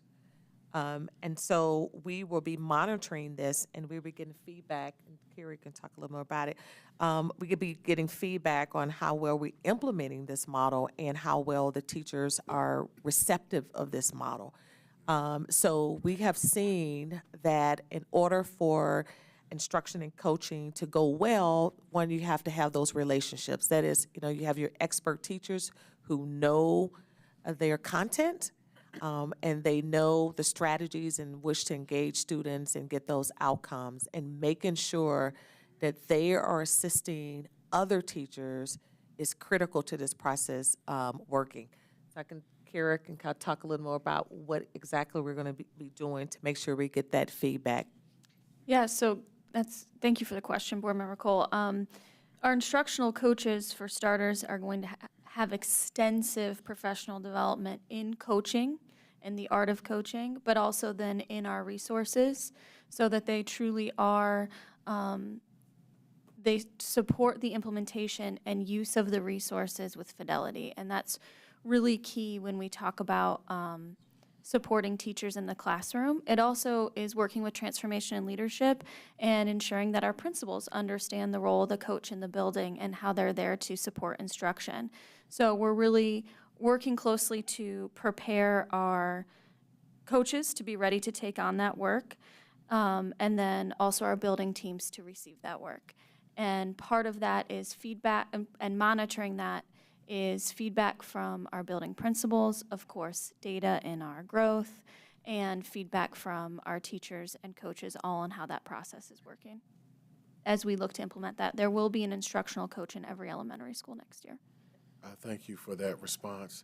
The second portion of my question regarding instructional coaches is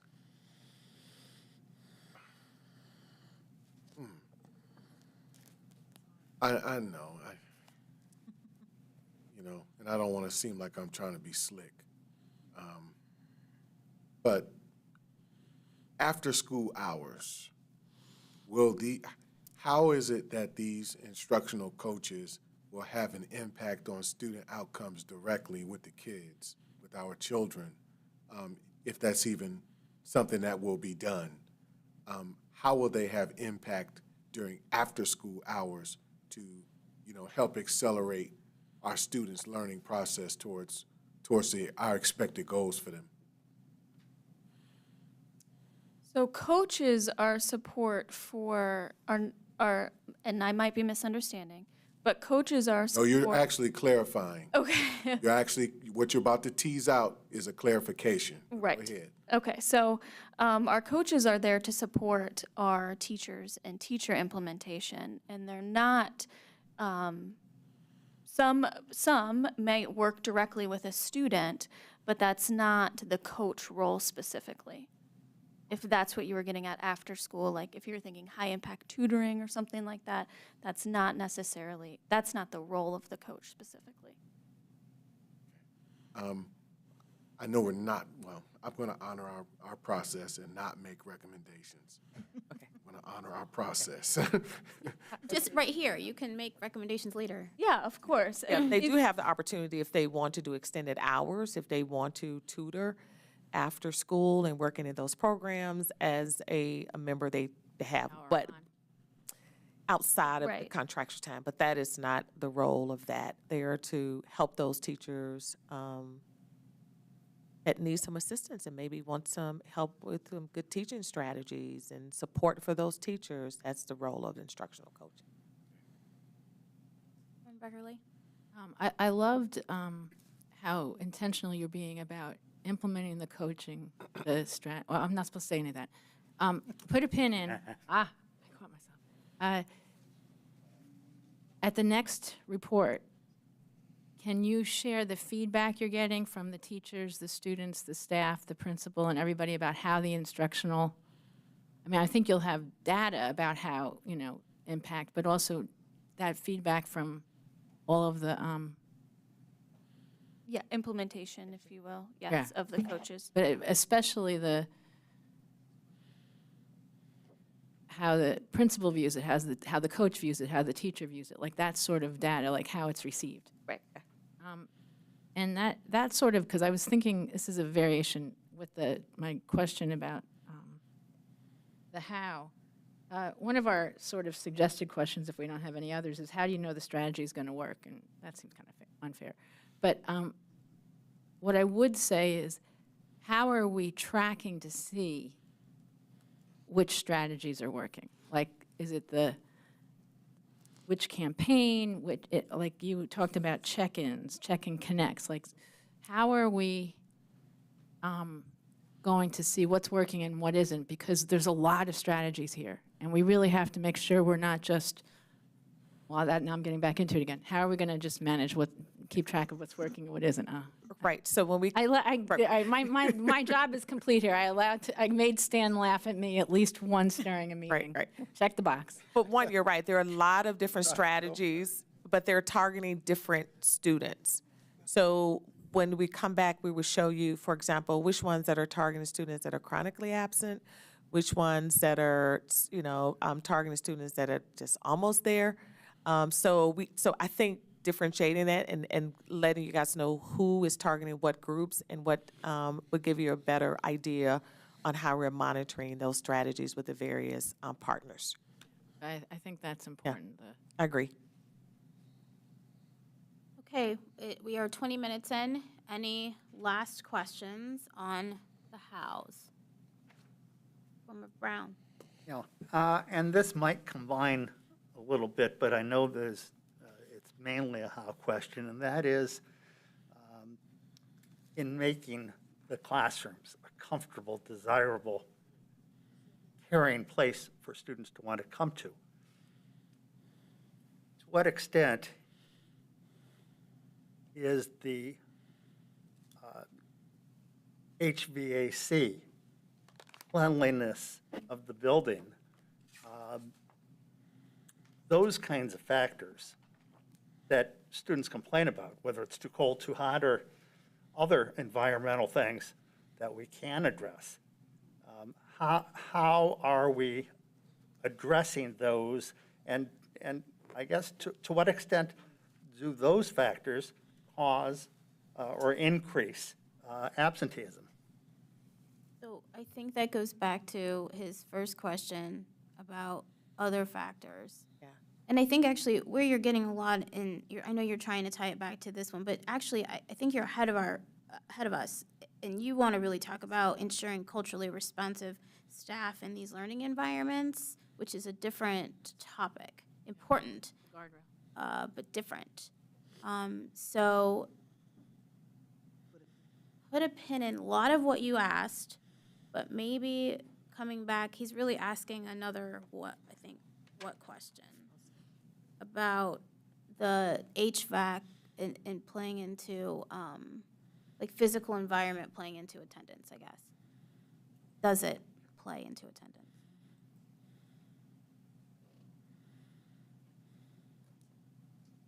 What I can say is that we know that when we think about our foundational supports, you know, how the entire organization support all of our students, we know that our buildings and making sure our buildings are conducive to learning, that means for that temperature, having lights on, you know, we know what's been happening when we have power outages and we're not able to teach and keep kids in schools.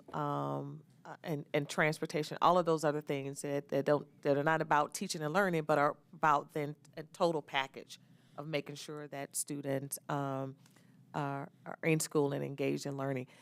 I would say that for our kindergartens, K through 3, most of them don't really notice the temperatures and the buildings. They're just so excited to be in the classroom. I believe that we do a good job in making sure our buildings are clean and that they have the supplies that they need, especially during this pandemic. That was one of the things we wanted to make sure that we had all those mitigation strategies in place to make sure that our buildings were safe for our students and our staff members. But I think as we are looking, you know, forward to our facilities master plan and making sure that we have these dynamic spaces, learning spaces inside and outside of our classrooms, we are making sure that we are considering all of those aspects. Thank you. Thank you. Thank you. We are at 23 minutes. I think we're going to go ahead and stop the monitoring session, and we're going to, thank you, Dr. Dixon and team. We are now going to quickly do our evaluation. And, you know, I know maybe this isn't what we're supposed to do, but the people in the audience just sat through this whole thing too. So I would love to know what you guys think in the audience. If you want to kind of raise your hand when we get to certain pieces of were we effective in what we just did. Because we're learning, we have to be evaluated as well, and staff, you too, you experienced it with us. And you saw some of our struggles through questions and trying to learn how to do it better in a way that is going to really help the administration monitor these. So the first is preparation. Our scale is ineffective all the way to highly effective. And so board members and those that were here watching, where do you think we fell on preparation? Were we ineffective? Board members have not read the monitoring report prior to the meeting. Approaching effective, some members have read parts of the report prior to the meeting. Effective, every board member read the monitoring report prior to the meeting and begun developing potential questions. And highly effective, every board member has read the monitoring report and shared potential questions with the superintendent prior to the meeting. Board members, where do you think we fall on this tonight? Effective. I thought effective. Effective? Yes. Considering AJ called us out. He said we were on the right track, though. You could have asked that first. Okay, so effective. Anyone from the audience want to chime in? No? Okay. Oh, hello, Ms. Diggs. You can come up if you want to the podium.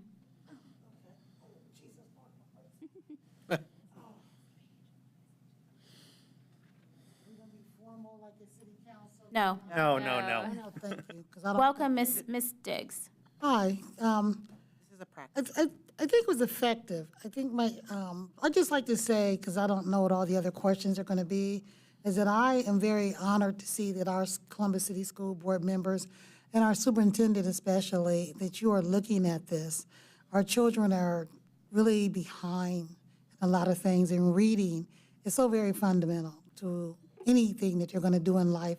And when you see young people, I mean, I watched a little baby today, probably 3 years old, playing with a electronic device. And I know she can't read, but she knows how to operate it. So the fact that we're looking at this, I'm very concerned about the numbers. They are not alarming because I think we all know we've been behind for so very long that we're probably going to be 3 generations in catching up on reading.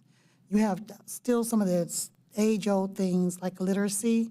You have a child who, I just had someone tell me, as you were on lockdown, a Chromebook was given to a Spanish young lady, and no one in her household was computer literate, and no one in her household spoke English. And she was expected to sit in front of a Chromebook and do her schoolwork. And we wonder why your numbers look the way they look. I would really strongly encourage, as always, there are people in our communities and retirees and others who would, I mean, I'm not the best reader, but I could sit with a child for 2 hours at the library. 3:30 to 5, I'm getting off work. You know, we keep forgetting about that. Even your meeting, 5:30, I'm rushing to go home, change my clothes to get here, and then I'm supposed to, if I'm gonna watch it at home while I'm cooking dinner with the kids tugging at me, bothering me. No, not really bothering me, but you know what I'm saying, as parents. So there's some things that, I'm a great grandmother and we still ain't getting it right. You sitting around this table, y'all still ain't getting it right. I'm sitting over here listening to y'all, and President Adair, don't do that in front of us with the other board members. Thank you, thank you. Yes, Ms. Day. we have to model behavior we want to see. And what I seen, don't do that, baby. Okay. That is not appropriate, that's not respectful, and that is definitely not diligent. As the president of the Columbus Thank City you. School Board. Thank you so much So for thank your you. opinion on that, Ms. Dix. I highly respect you. We've known each other a very long time. We've put up the monitoring so that everyone can see, so I don't have to read them all to you. So it is on the screen now. So board members, let me ask you, who did submit questions to the superintendent prior to the monitoring report today? Raise your hand. Okay, let's go on to the next one, data and opinion. Were we ineffective, approaching effective, effective, or highly effective? And I won't read them to you, they are up on the screen. Board members? Effective. Effective. So conversation is focused on understanding the data represented in the monitoring report. Effective. Effective? I would say effective. If we weren't, it was because of me, and I apologize. Good self-reflection. Okay, questions and statements. Were we ineffective, approaching effective, effective, or highly effective? Effective. I think effective. Effective? Effective, with the exception of struggling to word questions and articulate questions. Conversation is mostly focused on questions about the data and monitoring, and I think that that's just because we're learning, and I think that's a good thing that we're trying to ask it in the right way, right? And we're pausing ourselves, which I think is good self-learning. Past and future, this is about our time allocation. Were we effective, approaching effective, effective, or highly effective?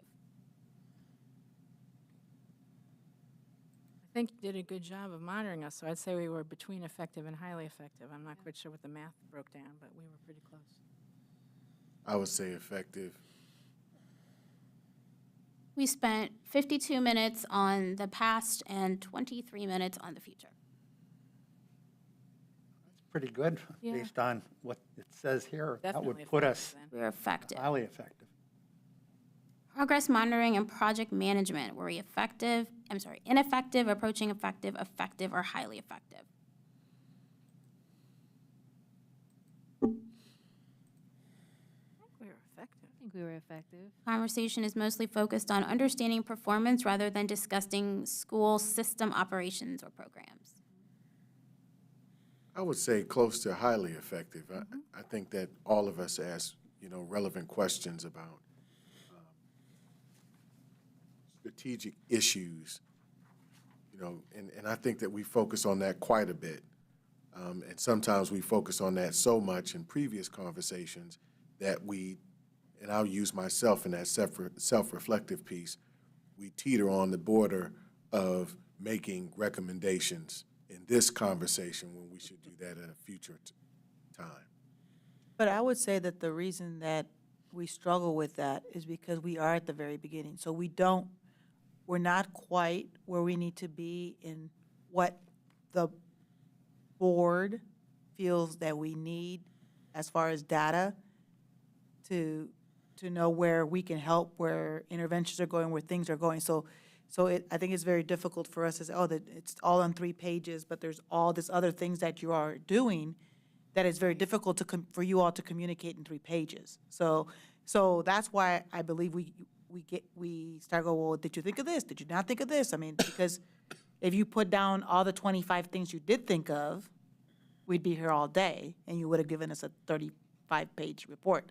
So I think that until we get to the point where we're saying, okay, we feel like we know that this is what's going on, and then this is where we can help, I think that'll get easier. But we're at the very, very beginning. We have, I've often asked, when are we going to get to the point where we say, well, we like what you presented, and I appreciate the first stab, but I would have also liked, I think that's the hard part, right? Because there's stuff, to your point, President Dare, that you said, we can't make recommendations here, but we definitely should be having conversations because you're getting the questions and you're getting the stutter because we don't know which ways you went. So whether that information is offered in the reading material so that we know, okay, well, I don't have to ask that because you did look at it in that fashion, whether it's a follow-up conversation that, I didn't ask this question prior to, so the next time you bring it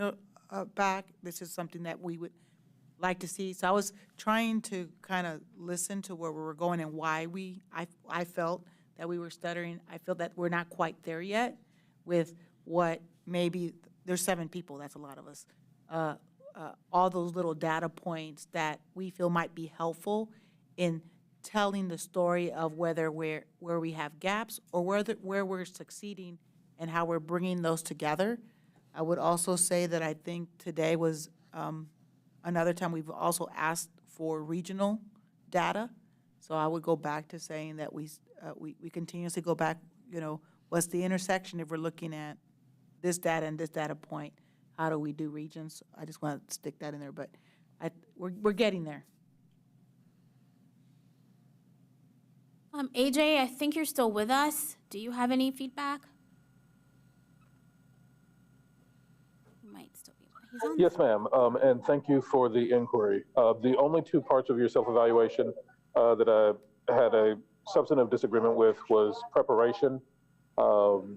If there are board members who want more support in this area to really bolster their preparation, again, I encourage folks to reach out to me.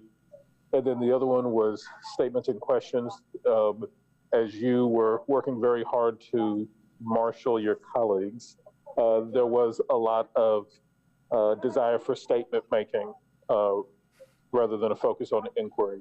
And so for those 2 areas, I'd identify the board still at an approaching level, but I agreed with the board's self-evaluation on the other items. Okay. All right. So, we said this at the beginning.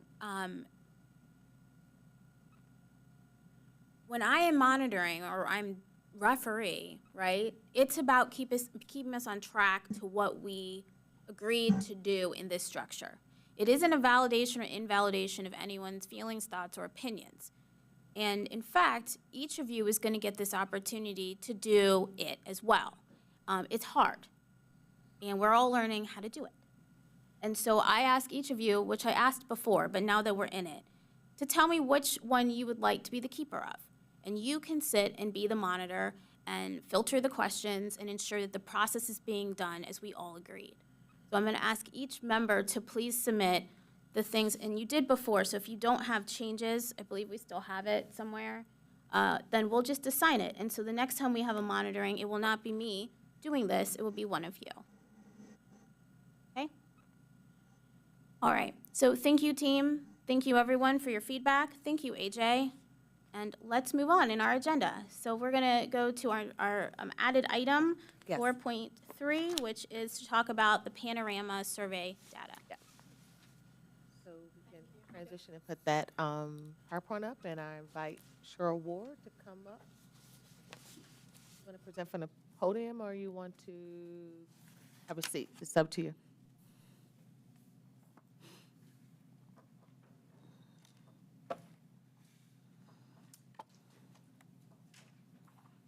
So you received the Panorama data a couple weeks ago in your board report.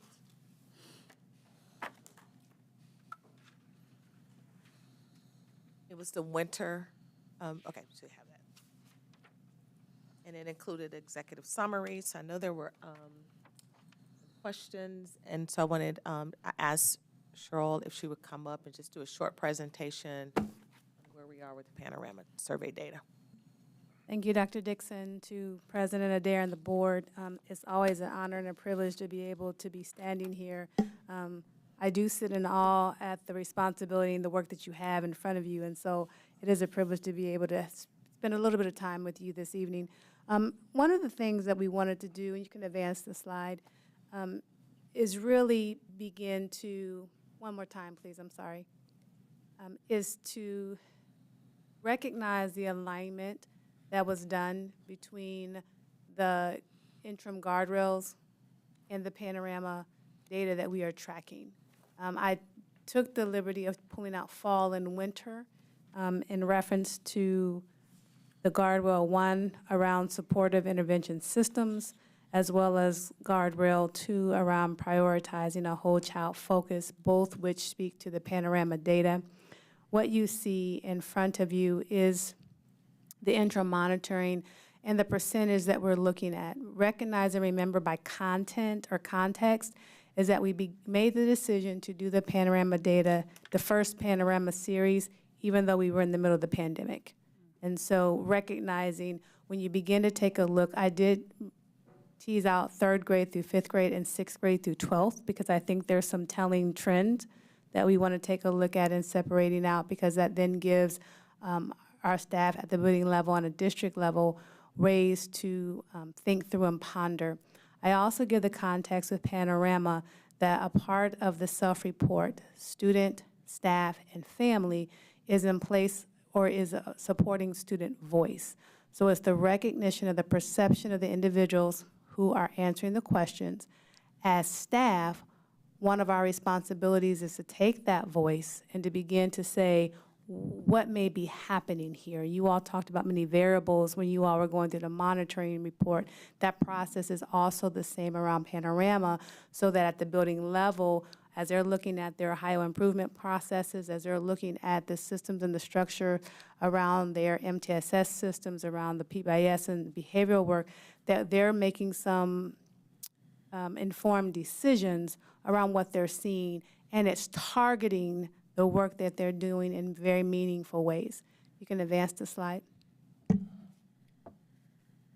The 2 areas around the goals, the interim goals and guardrails, centered on school climate, and it's centered on supportive relationships. To anchor, I want to make sure that you all, by definition, know what Panorama is monitoring or defining. So based on school climate, the definition is this: perceptions of the overall social and learning climate of the schools. So all the questions around the school climate from the student perspective is taking a look at what is the overall social and learning climate of the school.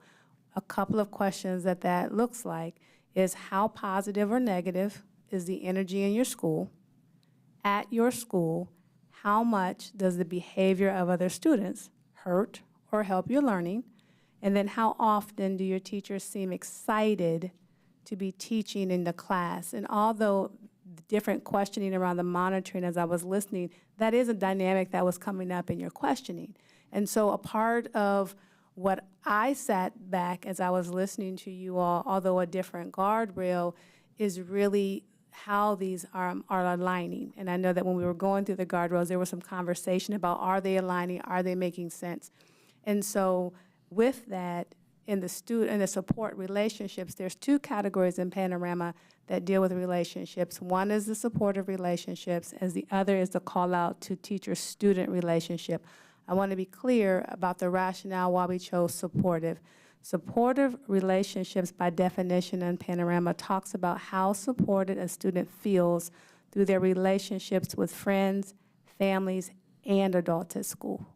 So the supportive relationship is really a more comprehensive approach. The teacher-student is just that, is teacher-student. That's important, and that is a category that we capture in the overall data. We did not pull it out, particularly for the guardrail, because when you have a young person who can identify an adult who's caring, whether that's at school or larger community, that becomes important. And to the extent that that may not be present, that is an area that we wanted to lean into. And so the rationale for supportive relationships being a call out versus teacher-student, and just wanted to make sure that that was known to you all. You can advance the slide. In your insight report, you have this. It looks a little different in your insight report, but I wanted to anchor here because a part of the Panorama data surveys is around student, family, and student, family, and staff. Within the staff surveys, the recognition of the staff categories.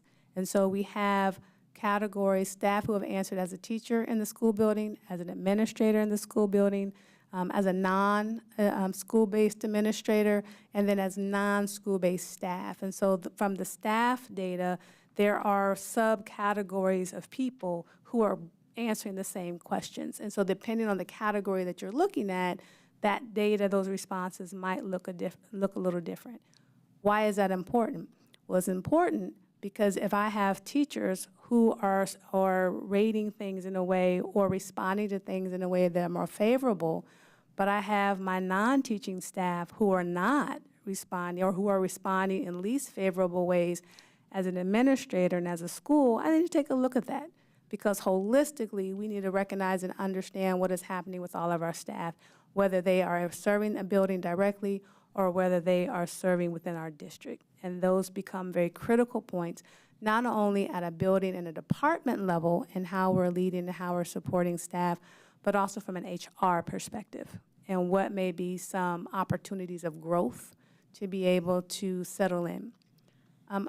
Interestingly enough, in your conversation around feedback and coaching, there is a strength that was identified from staff that they feel there's an increase of favorability around feedback and coaching, and that has improved.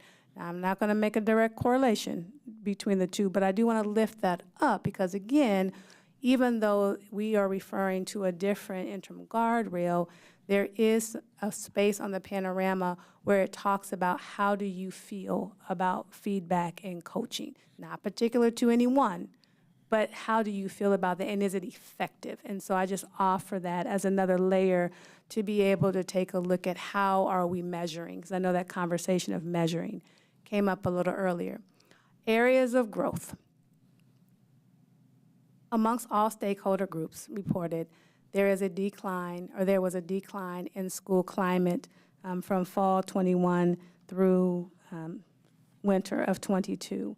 And one of the things that I want to reference around the questions around school climate speaks to, and it varied slightly if you were in the building or not in the building, but there are questions that center around to what extent are staff trusted to work in a way that they deem best? How positive are the attitudes of your colleagues? How optimistic are you that your district and or school will improve in the future? And how positive is the working environment in your district and in your building? And I offer that because school climate is a very large topic, but it's important in recognizing the Panorama data that there are specific questions around those particular topics. and the response rates, the favorability rates, are then in direct proportion to those questions. The other one, as we in this particular slide, is around family engagement that has steadily declined over the year. One of the things, and this is more narrative, is conversations that as we were making decisions around safety and pandemic and procedures, we did restrict quite a few of what would be traditional interactions, and families felt that even though there were opportunities for Zoom, which I will say that many people, including myself, appreciated the Zoom parent-teacher conferences. It made life just a little bit easier. But in that, there was not the same level of interaction in the building. And so that particular least favorable was not a surprise as I listened to staff and support staff, and even as they're trying to figure out how do we engage in a way. The other part of this particular one is that it really did begin to force some buildings to say, how do we do this differently? And whether we are brick and mortar or whether we're in a different way, how are we connecting the conversation? And I think that was board member Vera who brought up this balance between involvement and engagement. And so for me, it's this kind of doing to versus doing with. And so how do we create the with? So if I create the with, whether I'm in brick or mortar or whether I'm someplace else, it's the with that I'm connected to. And so therefore I'm engaged. And so with the Panorama data, a part of these pullouts become important, not only at district level, but at building level. So buildings can begin to have very intentional conversations, very honest conversations about those strength areas and those areas that they need to lean into for some growth opportunity. You can advance the next slide. So one of the things that we have been doing is creating supports, and with the Panorama lift, because it has been a lift, it is creating resources, conversations with area superintendents, conversations with staff, one, about understanding the data, how to use it, how to interpret it, but then also cautioning the tendency to, when you see a low number, to want to jump to fix it versus sitting and understanding what are those variables and what are those measures that are in play so that we can begin to take a look and make some honest decisions and move forward. The other part that we have been able to do is strategically have sessions on various stakeholder groups. There has been some feedback and some lessons learned in this process that we will correct. One of them is that we did not lift well the department feedback. And so I pulled together last week or two a group of stakeholders at a department level, and one of their feedbacks was, we hear about the Panorama data, but we hear about it specific to buildings, but as departments, we want to understand. And so a part of that actually then led to a conversation with Dr. Brown and a member from IT to say, how are we disaggregating the categories for our departments to make sure that when our departments receive their staff data, it makes sense, that it's not heavy at a building, but that academic services can take a look at their data and know what their people responded. The Department of Equity can take a look and know. And so that is a course correction that we are going to make moving forward. We had a meeting today with our SEL coordinators or our Panorama coordinators. There are coordinators in every building who we support to make sure that the process goes smoothly. The other feedback that we received around the family survey is that it was too long. And so a part of that is going back in the fall and taking a look at the questions and making sure there were some additional questions that were added because of the pandemic around technology. We have the ability to customize a few things. And so a part of the stakeholder group that is coming together will go through all of the questions and the categories from all three surveys to make sure that we are asking the right questions. These types of meetings are helpful for me from a different level because I want to make sure I'm aligning Panorama questions to some of the questions that I've heard you ask, some of the monitoring reports that are happening, so that it really moves in a systemic and a succinct manner. Last slide. This really is just a timeline for you all to capture the work and the process that has been done, not only for the survey, but for what we are trying to do around our SEL work in the district. And so we captured a few things and timelines. One of the things that we did at the beginning of the school year was really try to be intentional about a 4-week start to the year, trying to get ahead of the transition back into the building. We did another one, a January restart from a PBIS, setting the expectations, talking about what are the common areas in the building. Are there gathering spaces? Do we need to have additional supervision in some of these areas? How are the flow of young people and how they're coming in? What does that look like, particularly around our spacing issues? And then making sure that buildings understand that that is a foundational layer that has come up before in terms of environment and atmosphere, the flow of engaging our students as soon as they're coming into the door, or even in the parking lot, or walking up to the school. All of that plays a part in school environments, how we see ourselves within the buildings, and how the buildings see themselves within us. And then the last. One of the things from some of the data that we have seen, and you all have some of the lift ups that are in general, there's so much to the Panorama data that a part of it can be a bit overwhelming. However, a part of some of the action steps that buildings have taken based on the data, and remember, because these questions are asked at a building level, buildings are taking a look with their teams to say, what does this mean? And I just want to lift up a few highlights from some of the buildings and some of the things that they're doing. Particularly Walnut Ridge has a thing that's called No Cap. And so it's a conversation, honest conversation. And one of the conversation pieces that I lifted up was this notion of what I wear, who has the right to comment. But I thought that was a very relevant kind of conversation. The other part of it was around who has a right, but when do you wear and what do you wear? And what does that look like? And how does that change depending on situations and environments? But the idea of this no cap, quote unquote, is that we are allowing students to have conversation about really real and relevant situations. A couple of the other lifts up are there's a school that their dean of students has a huddle with students, and they take young people and they huddle up and they have these conversations with them that are meaningful conversations, but also when there's some activity that's not desirable for the learning environment in the building, this premise of let's huddle, let's have a conversation, that it is not about punitive per se as much as it is about I need to teach and have an opportunity to reteach you things and behaviors that are going to be conducive to the learning environment, not only to you as a young person and a student, but to the learning environment as a whole. There are a couple of other things that lift up weekly wellness tips.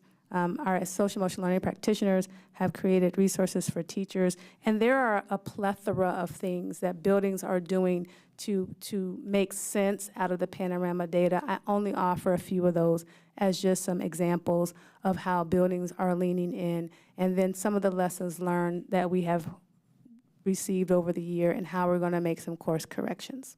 And at this time, I'll entertain if there's any questions. Dr. Pierce. Thank you. Thank you so much for this report. I appreciate it. I have a couple of questions because I'm really trying to understand who is responsible for the culture and climate in our building. Can you answer that? So the responsibility for climate and culture is a shared responsibility collectively. Ultimately, a principal has a responsibility of ownership in terms of practices and policies within the building and taking a look at safety and making sure that the learning environment is conducive and reaching out to partners. Having said that, every staff person is responsible. So if I'm a staff person and from a physical perspective, a door is open and I don't shut it, I'm responsible. If I see something or students engaging and I make a decision to step back or not to have conversation or to figure out what are we doing or to ask the question. So collectively, we all have responsibility around safety, climate, culture, but ultimately the principal has. So it's the staff, the teachers, the principals, if we still see issues around culture and climate, who then steps in to train, to assist, to give best practices to the principals? Is it you? I am a person, depending on what the issue is. So there's been times, most recently, I got called by an area superintendent to come into 3 of the area high schools and have a conversation. And that conversation really was around, what are your needs? What are you seeing?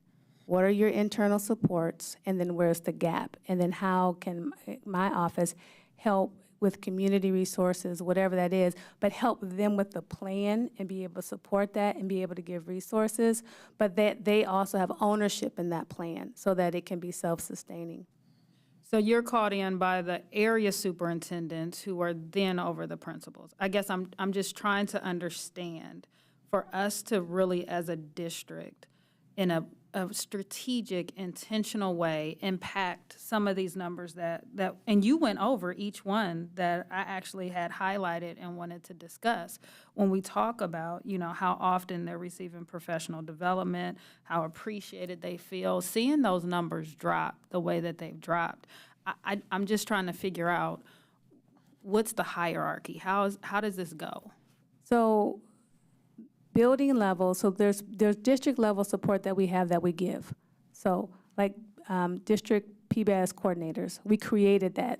Thank you all for that. That we used to have 1 for the district, we now have 6.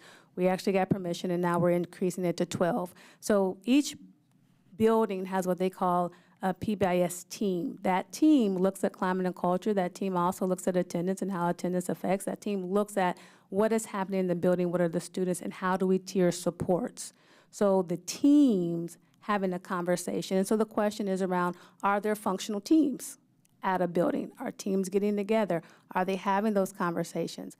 Is the administrator a part of those teams? So when you talk about layers at a building level, it is the team. We come in and provide support staff that help them in that process, whether it's feedback, whether it's coaching, whether it's linking. If there's questions and things that come up around external providers. Building principals will also look out for external providers, but there are times where that question gets elevated to my department to be able to facilitate that. But we come in to help guide and to help facilitate. Okay, so help me with this. You're the support person that's coming in to assist, but you're giving the analysis of this report, our Panorama survey. Who is over principals, area superintendents, and PBIS coordinators? Like, who is the top line of the first line of defense before it trickles down to the building level? So for principals, it's Dr. Chapman. I'm sorry. For Okay. area superintendents, it's Dr. Chapman, right? And then for my area superintendent supervises the principals. Okay, so here's my question. As we see these results and figures, and I appreciate your report, but your support system, how can we get the information from Dr. Chapman on what we are going to do to address what we see happening in our buildings, culture, and climate? Because as I'm understanding it, she is directing our area superintendents, who are then directing our principals, who are directing our PBIS, who, if deemed necessary, can call in Mrs. Ward. Am I correct in that? Well, so we have a strategy in which each of our regions have regional support.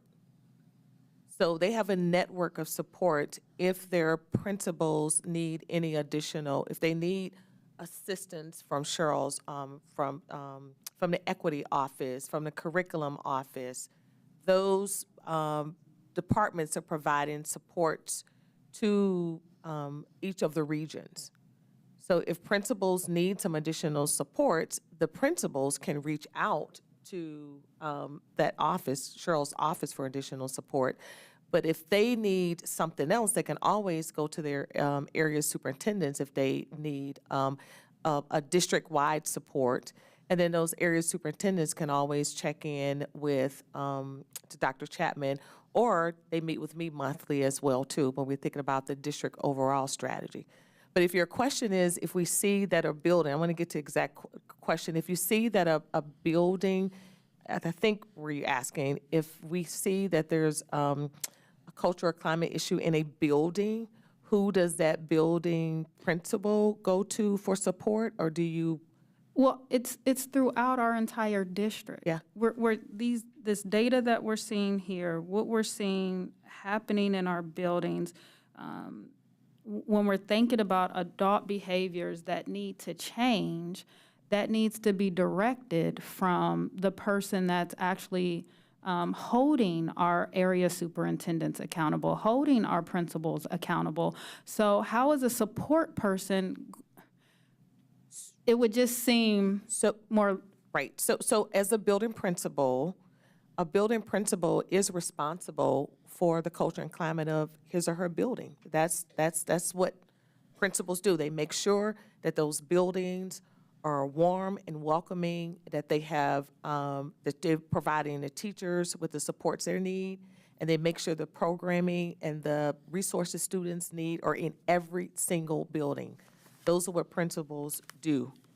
Principals need help with that. They have an area superintendent that is making sure that those, for our model, we have a regional model. We're making sure that in those regions, the support that principals need, principals can go to the area superintendents for those supports.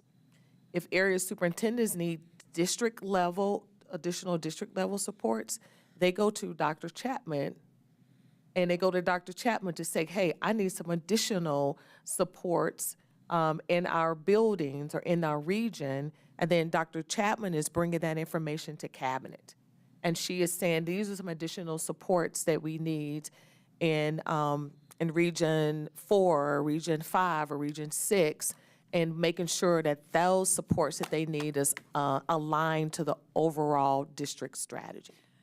And so that's exactly where I'm getting at. If we see these types of results, if we know what's happening in our building, from the safety and security issues, the wanding, and everything that's happening that is impacting student learning and outcomes, why isn't Dr. Chapman here giving this report? Do you see what I'm saying? Like, if Can I try? Yes. I'm trying to understand. So Miss Ward, I would call her. She's not just a resource person or support person. She is an internal consultant with expertise in this area. I also see her as having a piece of what I would just loosely call compliance, right? So she is monitoring how all of this works through the Office of Equity. So I think she is credible to give the report on the data. I think what you're asking about, though, is how do we hold people accountable to ensure that any advice or guidance or whatever is being implemented? And that would be Dr. Chapman, and that would be through some sort of performance evaluation process or some sort of other strategic evaluation process in implementation. So I think... And I'm not sure if we're at the performance evaluation part, but I think at this juncture, we've raised the questions in our board questions. We've talked about safety and security. We've talked about culture and climate. You've shared that it's a building level issue. You've laid the hierarchy out. Isn't it time for us to hear from Dr. Chapman? Well, what do we want to hear from Dr. Chapman? She's right. So I can, is there anything we need specifically? I can make that report, but I would just want to make sure, what is it that, if we go to, guardrail 3, are we talking about aligning our resources? When we go back to, is it that we want to hear something that we have enough resources for our buildings to make sure that they have the resources they need in each region? Are we talking about, exactly what do we want when I think about the... I would just like to know the strategy. Which strategy does Dr. Chapman have for improving the culture, the climate, the safety and security of our buildings, working in collaboration and partnership with our internal consultants support? So if we go back to our... go ahead. one step further than what Dr. Pierce just said, which I agree with entirely. I am still anxious to hear, what do we know about what's really happening on the ground? And I was looking forward to the middle of the year Panorama data to help us triangulate our concerns about safety and security and how it's impacting our kids. Are our kids really frightened? Are our teachers really frightened? Because if they're frightened, they can't learn. And I think that what we need to know, Just go ahead. I'm sorry, what I'm trying to say is that I was looking for a clear picture of what's happening on the ground.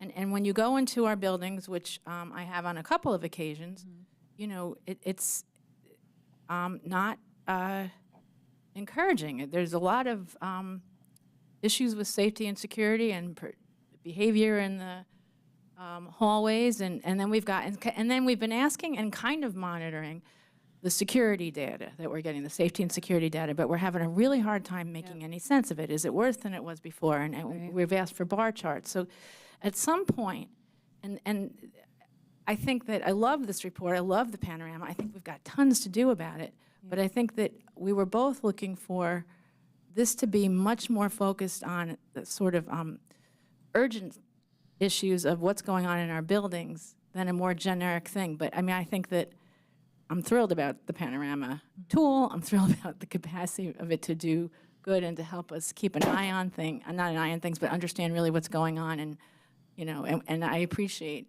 to Mrs. Ward's point that it's going to take a while till we really figure out its power and how to use it effectively, because it's really huge, but it's really great. But I am with Dr. Pierce that I was looking for. And I'm with you. It's just when you say that our kids are frightened, like that just, it does something to my spirit that our kids are frightened in their building. Dr. Dixon, did you want to? Well, I don't know if we can, and I want us to be very careful about what the words that we're using when we're talking about kids are frightened, et cetera.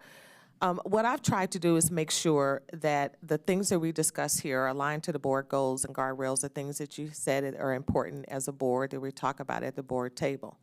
The things that come as the strategies that Dr. Chapman is working on, those things are lifted in our strategic priorities. And we have put those things as it relates to school, culture, and climate to make sure that we have a strong learning communities in every building. Those strategies are outlined in the weekly report. And we're changing that a little bit to make it, to demonstrate something different for you, because we know that's a lot of information. I would gladly come back and provide a report, but I wanted to show some alignment to what we are hearing, rumors about what's happening, but I wanted to demonstrate what people are reporting that are happening, and they're reporting it, and Cheryl Ward and her office is the keeper of that information, is working closer with Panorama. So yes, do we have some incidents that are happening in our schools? Yes, we do.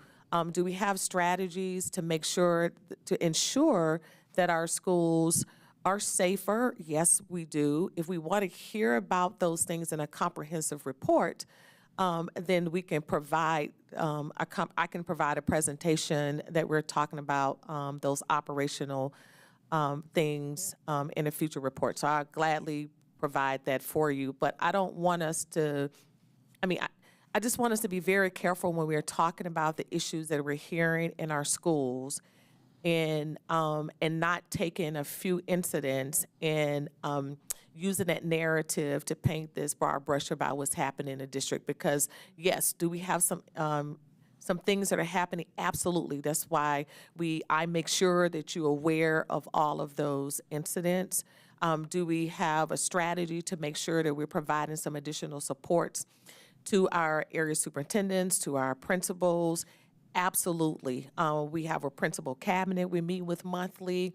We're meeting monthly with the area superintendents. We're meeting with each of the regions. I had a region meeting this morning with Region 4. And we make sure that if principals need some additional support, we're providing those supports. But I am glad to come back and provide that information for you. And if I need to provide more information, I will. But I just want us to be very careful that we're not overstating something that may not be as a larger problem. And that just, and not to minimize anything, I know there's a concern, and when people, people feel the way they feel, and if people need additional support, I want to provide those supports. But I really try to reserve, I try to make sure, as Cheryl did, that the information we're providing is part of the board goals and guardrails, because we had talked about keeping that other information to written reports. To be clear, though, we are in an unparalleled time, and I have said from this table, I want to make sure this isn't anecdotal. Can we get data? I have been saying, this is something that we have requested in various forms, like some corroboration or some way to wrap our arms around this so that we can sort through what's anecdotal and what is real. And I was looking forward to the Panorama maybe helping us with that. And if it did, then I think we need to connect those dots a little closer than we did tonight about, maybe it's not as serious, maybe the children aren't as frightened. And look at this data, because this suggests truthfully they're not. That's not an issue. It's the drumbeat in the community, or the rumors that get spread, if that's the case. And I've been asking for that for a while, because I think we do need to know that. And then I think also, to the extent you are doing these other strategies, are they working? Are we seeing incidences go down? I think we're living in unprecedented, maybe not unprecedented, but an incredible uptick in community violence. And there's no denying, to some degree, it's spilling over into our buildings. And so I think it's incumbent upon us as a district to be monitoring that with incredible vigilance. And I feel like we're not getting a coherent picture. We're getting data here, data there, and data here, and I'm really struggling with getting a clear picture. And can I clarify? We talked about. Sorry, Board Member Vera had her hand up, then I'll come back to you. Oh, I just wanted to kind of echo my colleagues, but I think to what we were getting to, and Mrs. Ward, thank you so much for this report. I was really grateful to get this data, because it gave me, a better idea as to really what all these different areas within our enterprise, how they feel about different things, how our students, how our administrators, and so I think part of the slight frustration is we know there is a breakdown in our school administrators really seeking out, and maybe it's not, but this data says that we have some gaps here. And so I think it's really, we want to understand, now that we have this data to back that up, what really is our strategy? And then also, how are we communicating that to the community? And, obviously to us as well, but the community also has these very same pressing questions. And we talk a lot about this in meetings, just we want to get ahead of these things. We want to be as transparent as we can so that they know we are asking these questions. We are thinking about these strategies and best practices. So that was something I just wanted to kind of echo. In addition to part of the report that Ms. Ward gave, I also wanted to kind of highlight, like, how do our student ambassadors play a role in how we can really create culture and climate shifts in our building? I mean, we have some remarkable student ambassadors that I've visited buildings, and I'm just impressed with these young people. And so just thinking about from a, as the data departments mentioned, they wanted to also have an opportunity to understand the data, but how do we loop our students and our student ambassadors as part of that process as well? Dr. Pierce. And I just want to clarify. A lot of the strategies that have been presented tonight center on building level actions that need to happen, whether it's principals calling and monitoring attendance, building is the key. That's where we have to build these relationships. And so for me, and what I hear my colleagues also saying is, it's important that we know the building level strategy and how it aligns with the regional strategy and how it's creating a synergy for this to happen. And while I appreciate your willingness to provide the report, I mean, I think there would be some value in us hearing from all people who you deem absolutely. important. Oh, yes. Not, not saying that you have to come back and give this report, but I think to it's the team. important because everything you said today shows us how important that school building is. Right. And the vital and critical role that our principals play. Right. That our principals play. We have to lean on them more than we have ever leaned on them if we want to see these results change. Agreed. Okay. And we want to make sure there's some coherence around what's happening. So definitely we have the team, and we'll come back and do a presentation with Dr. Chapman, and I bring some of the area superintendents. You can hear from them. We That have would be all good. 6 of them, and Dr. Chapman to see what the strategies are. Okay. We'll provide that for a meeting in May or June. We can bring that. In the meantime, though, because I too have asked for a lot of different data around this. But I think everybody has. Yeah, Well, everyone again, is- and I've said well, it to you guys, you yeah, guys are let's asking just- for a lot of data, and a lot of data we don't have. I mean, I've been saying that we've been providing data in your weekly reports. We provide the data of what's happening in our buildings. That data is there, the safe and security reports. Every week, I'm providing that data to you. If there's some other data, Well, it's not so much data, it's the narrative behind it and the analysis behind it and the correlation to other things. Because we're all part of the community. We've been through buildings. And, there's problems, right? And so I think that it's frustrating, the board is frustrated with the way that the safety and security information is coming to us in particular. And so we can talk more about that. But, clearly it's important because it's foundational to everything that we're trying to do. So we'll continue to work on that, and we can have the team come, in May, but in the meantime, we still need to work on those written reports. Board Member Brown. Very briefly, when you say the board, I don't know that you can say all board members necessarily. Maybe not Board Member Brown. I don't have those frustrations that I've been hearing and listening to. Okay. Exclude Board Member Brown from my comment. Cheryl, Okay. thank you for the report. Thank you. Great report. Thank you. Growing pains. Thank you, Ms. Ward. The Panorama, you know what, I echo what Board Member Beckerly said. Actually, I see that, I hear you, and I'm like, I want it in all of the strategy. I want to see that correlation in all of our guardrails, and because it's foundational. So thank you for making those connections for us as you went through your report. And I would say, President Dare, you're being in the district for a while.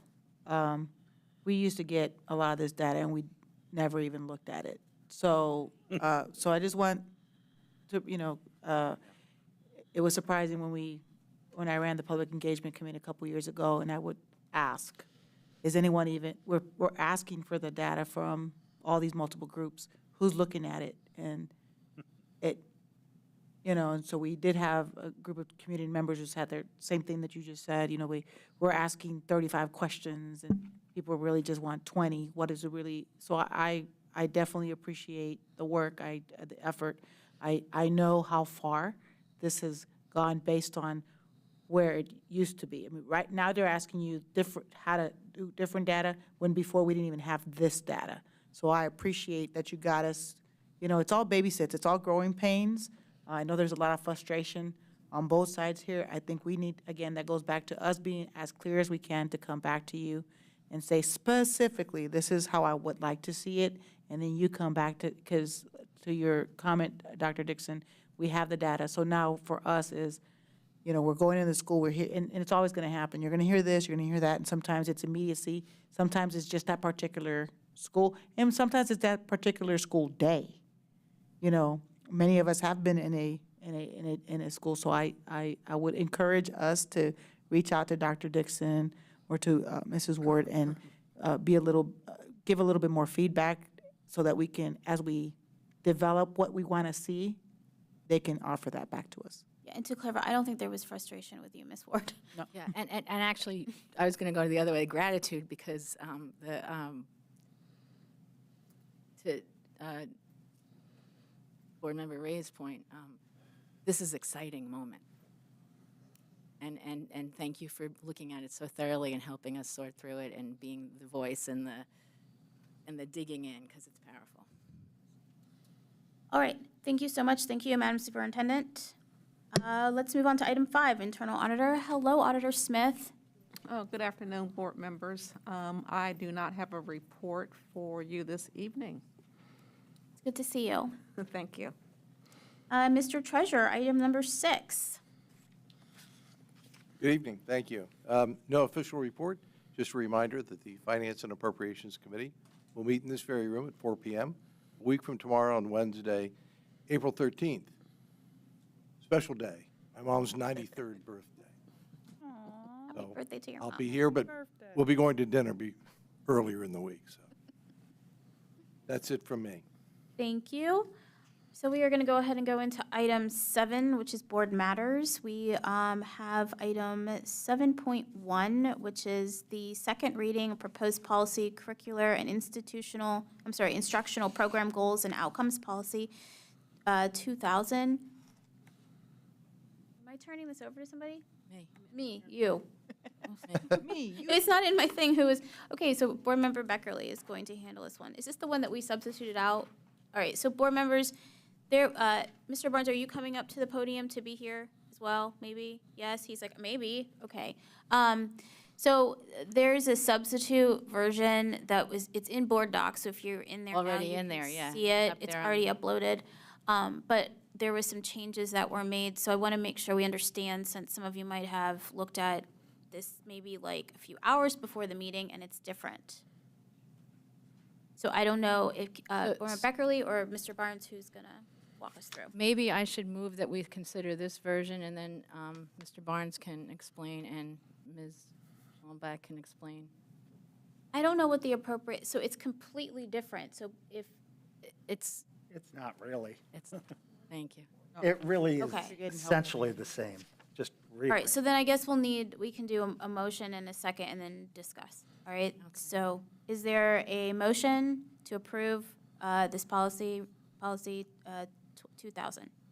I move to approve this policy to AAA as revised and appearing currently in board docs. Is there a second?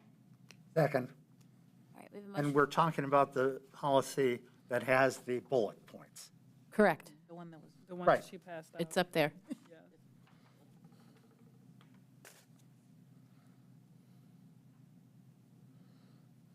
I don't know, somebody. Whoever wants it. As previously stated, it's the same policy that you've already reviewed.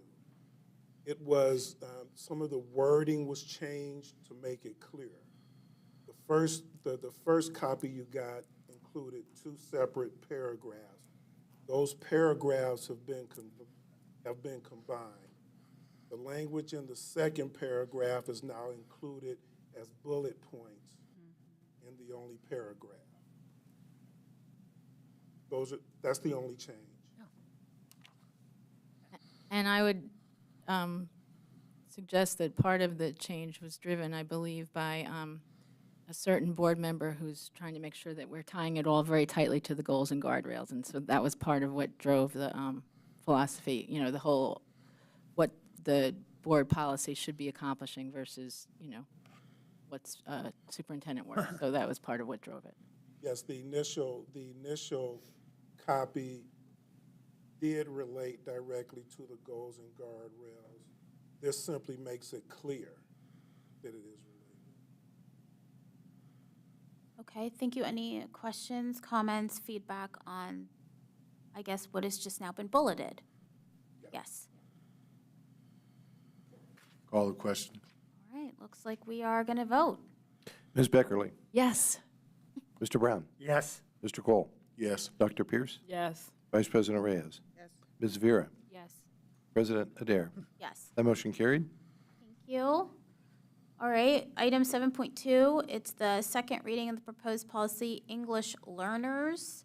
I move approval. I second. A motion and a second. Any discussion? Seeing none, please call the roll. Mr. Brown? Yes. Mr. Cole? Yes. Dr. Pierce? Yes. Vice President Reyes? Yes. Ms. Vera? Yes. President Adair? Yes. Ms. Beckerly? Yes. Motion carried. Thank you. Thank you. All right, item 7.3, this is our monitoring, or our implementation timeline that we look at every meeting. We are still in the process of getting dates from AJ, so there isn't really a ton of difference yet, but we have, if you haven't responded to Misty to let her know if you're available, that's kind of what we're waiting on right now. So we are still showing off track on a lot of the items because we are waiting on meetings. I don't know, Board Member Beckerly, if you have anything you want to say. I don't. I think we can wait till our second meeting in April to decide what to do about April, and we're off track on the others, so other than really trying to get those meetings scheduled. Yeah, we're off track, but we know why we're off track, and we have a plan to get back on track. Well, and I guess I would want one moment of hope. I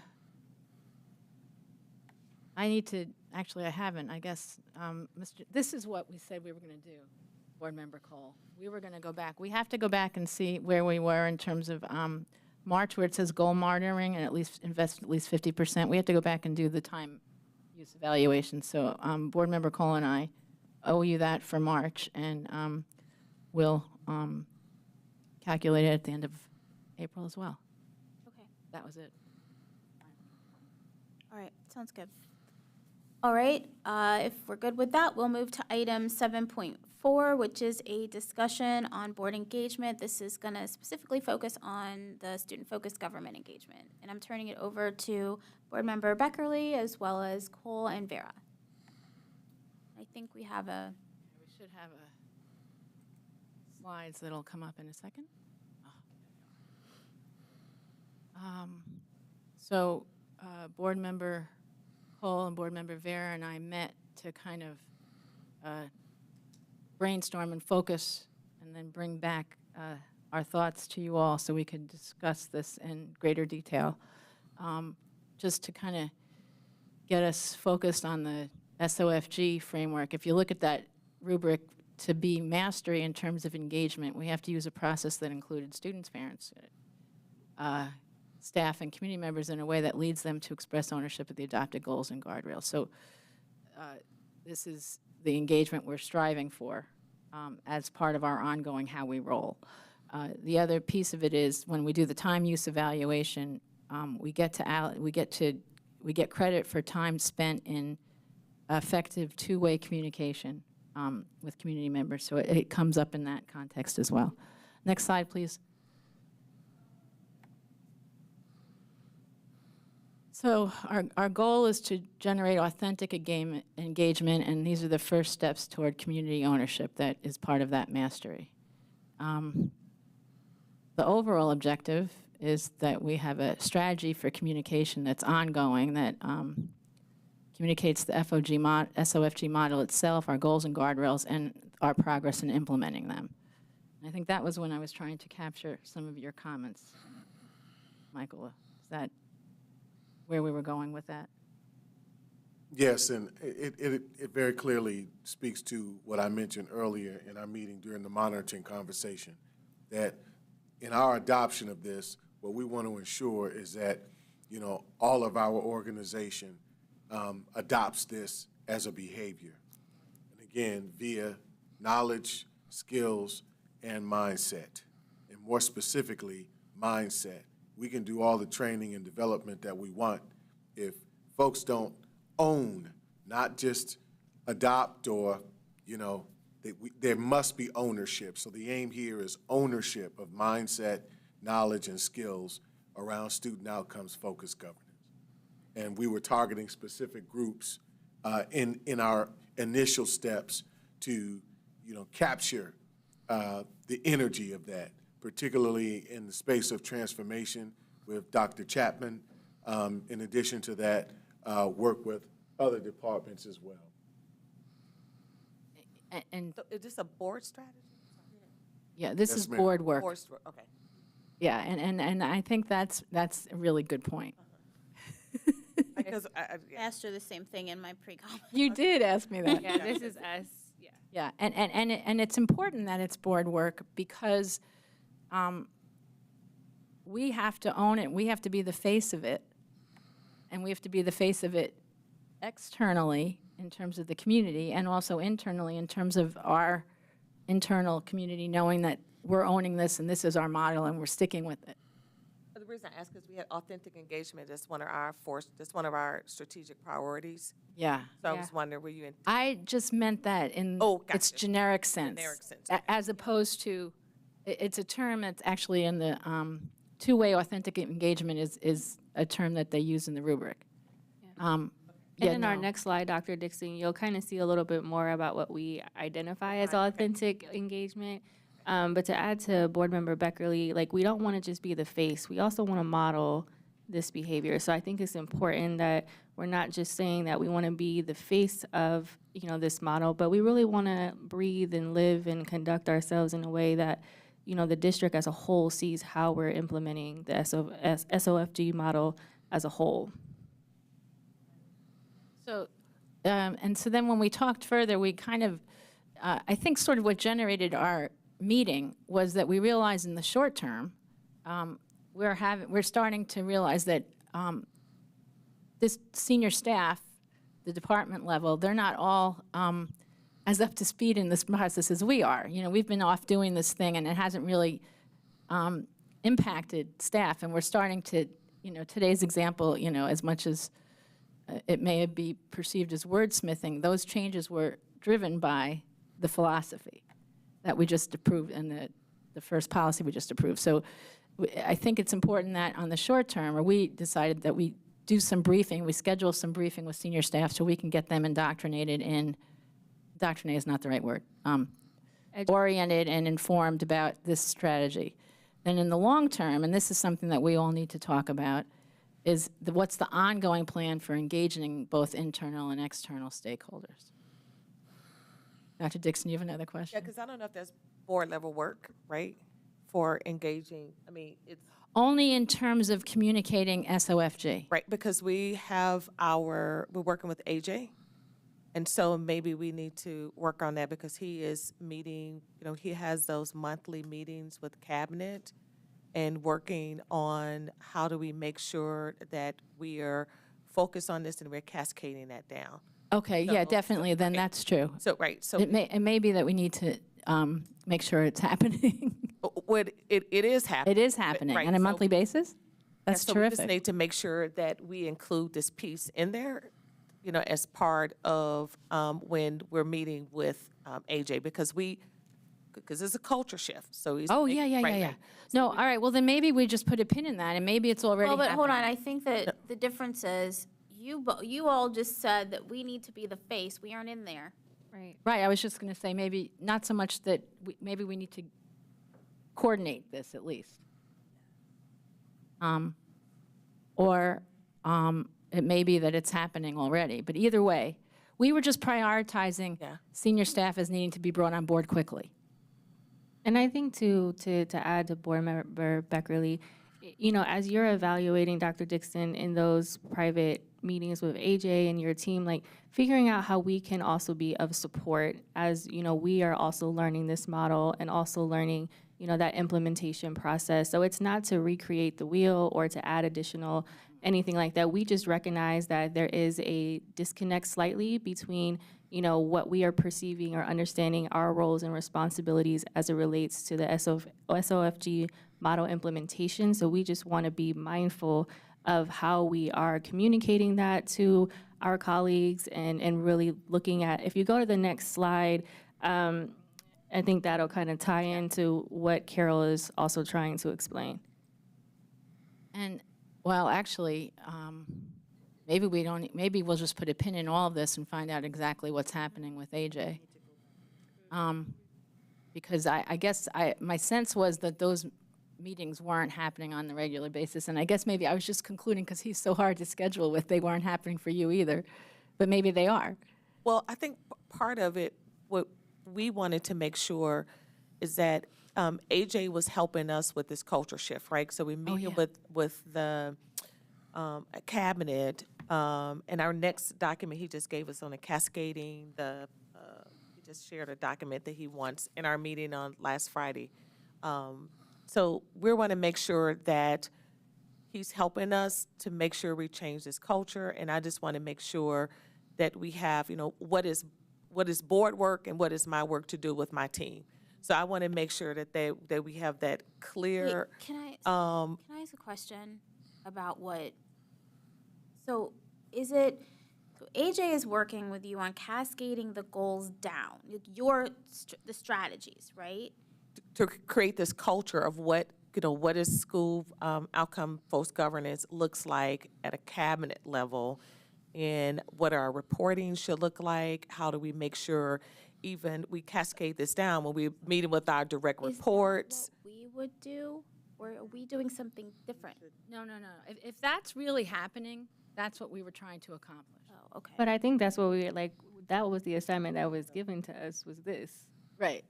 So I don't know where that got crossed, but it was almost, so that's where I guess we were not under, we did not know that this was happening already as far as like the meetings with AJ as well.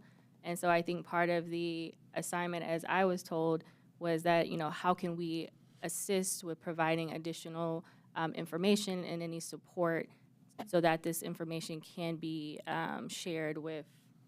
And to be fair, it was coming up sort of anecdotally. I mean, at some point, I think that I've been sharing bits and pieces of this as I've talked to people, and they've said, oh, I didn't realize that was it. And then I would send Stan a whole bunch of information, like, what the manual looks like and SOFG basics. And I think it happened, well, now, hopefully, James Barnes is on board because he's doing the training. But so periodically in the course of the past few months, I've thought, oh, you don't know about this, I'll send you the information about it, and then I would get back, oh, this is helpful. And so it was a perceived need on our part that we hadn't successfully or effectively communicated what we were about to the organization. And if it's happening, then we don't need to do this. So, Carol, what if this, and that's a question I was asking, so I feel like this needs to just change.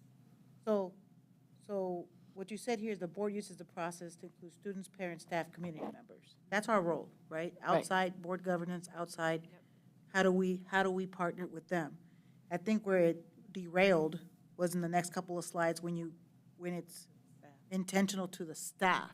So maybe the language is to change that it's intentional to the consumers that you just. Oh, yeah. No, I think all is not lost. That's where you can. Yeah. No. You all can go back and dig deeper, and maybe to your all's point and Dr. Dix's point is talk about where she's already at, because you may use the same strategies that they're doing, taking it into the district. We can help and add value because they're also doing external communications to the same people that you all are stating here in that first page. So I think it needs to come together and defining, to all you all's point, what's our role in that communication process? How do we fit in? How do we help? How is that governance piece that maybe aligns together? Because otherwise, I was like going, I think that's the piece. I think you guys are in the right direction. It just needs to be pulled in a. Yeah, absolutely. And so we will figure out, we won't recreate the wheel, we won't duplicate any efforts. If there's a role for something more with senior staff, we'll do it. If not, we're done with that. We can table it. She's got, let her go to the next slide. Yeah, Thank you, but can we because there's some can we go sequence back to slides that go explain back to that slide for a minute, because there's just one thing I want to point out. When we said flip the classroom, actually, you can go to the next slide, sorry, that's not it either. Then this is the long term, and this is maybe the things we need to start thinking about. We wanted to develop an ongoing SOFG engagement strategy. Educate the community, internal and external stakeholders. The board role models practices, leadership begins at the top, mindsets at the center. That's getting to Board Member Vera and Board Member Cole's point. And then we were brainstorming about an SOFG dashboard. And this is where my colleagues will jump in, because they really had some great ideas that were very exciting. But we thought to have the goals and guardrails, our progress, like all these monitoring reports, all in one place on our website on a dashboard. Links to the monitoring session so people can click in and watch us as we monitor, frequently asked questions. And then this is where Michael came up with this sort of idea of, maybe videos this week in SOFG or a docuseries. You want to talk a little more about that? Because I thought that was kind of exciting. Well, before I get into that, I just want to, this conversation at this point is very superintendent-centric. And where you have, in part of your operation, your dialogues with your team about SOFG, there are other aspects of our organization that we're looking to also kind of spread that gospel, so to speak, to, and work with them to, cultivate that process within their organizations and then back off of it. So where this conversation started off and turned into something very superintendent-centric, it really isn't totally directed to you. It's directed to our two other direct reports that we'd like to see some adoption of this paradigm and, some progress towards how do we integrate this fully into the organization, okay? And then to some of the ideas in which were thinking about embedding that process was, the whole image optics aspect of it via, filming, little shorts, what have you. I don't want to be too tactical in how I describe that, but how do we leverage our media modalities to be able to show the community and show internally and externally the work, the good progress that's moving forward with this paradigm, how we are working towards being in full fidelity with it, if I'm making any sense. Next slide. The question. Oh, go ahead. In the cabinet meetings, are any of the members of the other direct reports in those cabinet meetings? So there are others in the cabinet. It might not be in the training, but AJ's. Yeah, they are. But if AJ's Yeah, they there and are. she said he's in the cabinet meetings and you're saying you're in the cabinet meetings, so who are we not including? So Their staff? Their direct reports, I'm sorry. that So now we need to include your direct reports.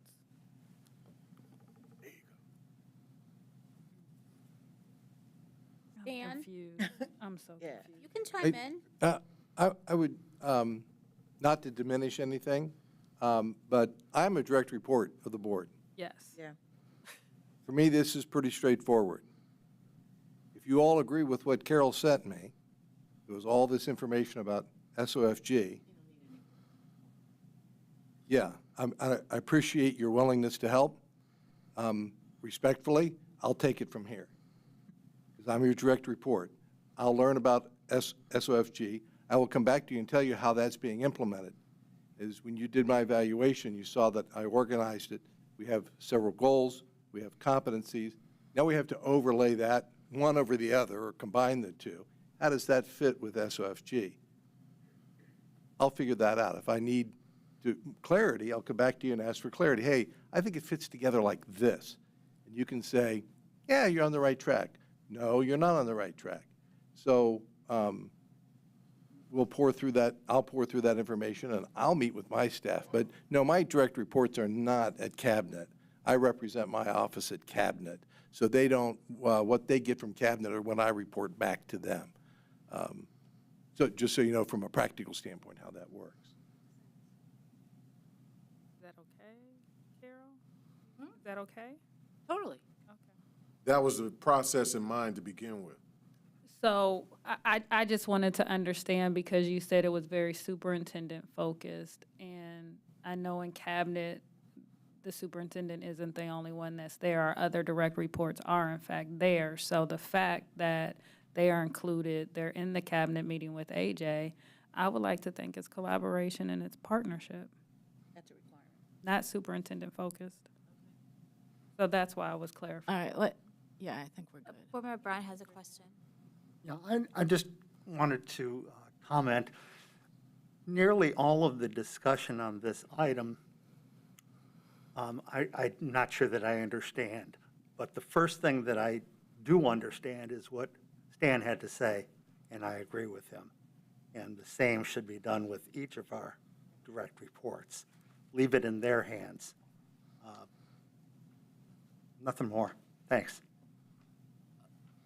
Okay, I guess. I Carolyn. think we're just gonna leave. Auditor Smith. Oh, go ahead, Carol. No, I just want to add that when I get that information from you or from any board member, I do send it off to my leadership team, and we are working on how, we're going to support the board's goals and the guardrails. And similar to Stan, I'm the only member of my team who actually goes to cabinet meetings. And then I take that information back to my team. So even though we might not have had a conversation amongst the three of us, we're all kind of, working on those premises.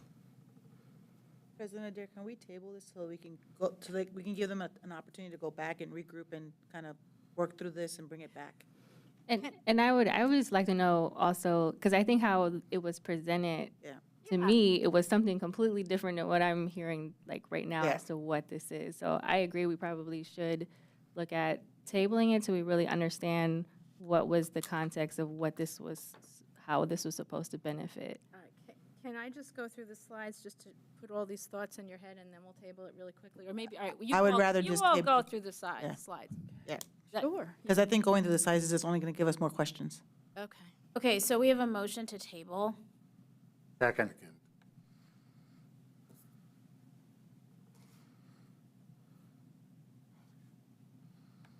Who made the motion? Ramona. Ramona, thank you very much.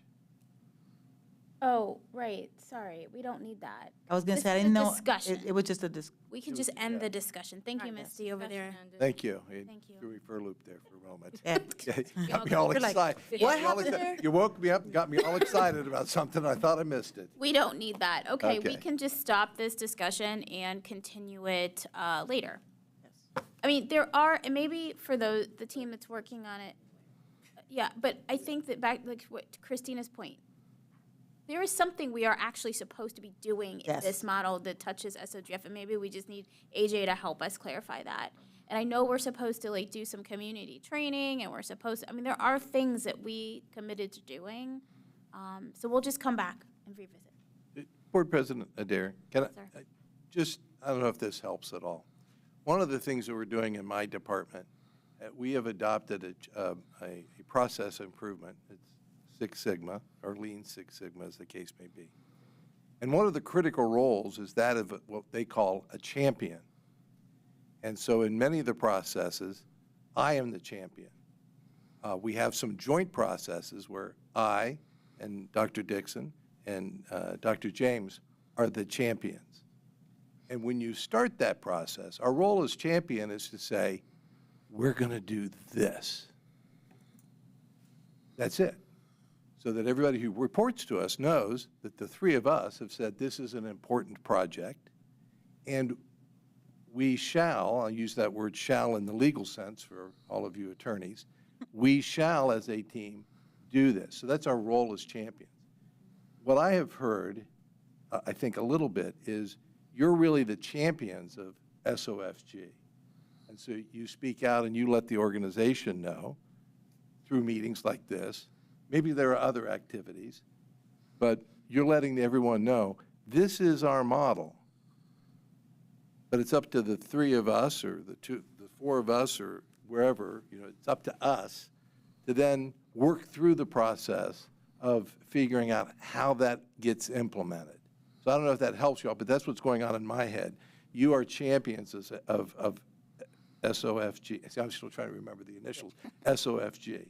And we have periodic meetings in this process where they can come back and seek some clarity. And we all then will say, well, but we said this is what we need to do. This is the project, and we've established the outcomes. And so let's make sure that we're working towards that, and we have periodic meetings to follow up with that. But our goal as champion is to kind of just reiterate, this is where we're headed. I don't know if that helps at all, but that's how I view what you're doing. I think that helps. Accurate.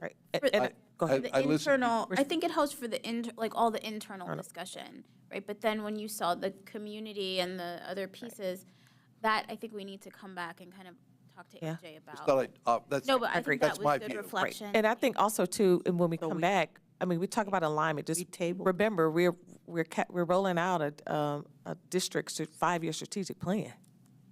And then we're getting a common language around that. So how do we make sure, and I know you see when the team members present, they're presenting this information under the board goals and guardrails. We're making sure this work is aligned. So when we're talking about socializing it and making sure we have the same vocabulary, people know that these outcomes are important. I think we're demonstrating that as we doing our reports.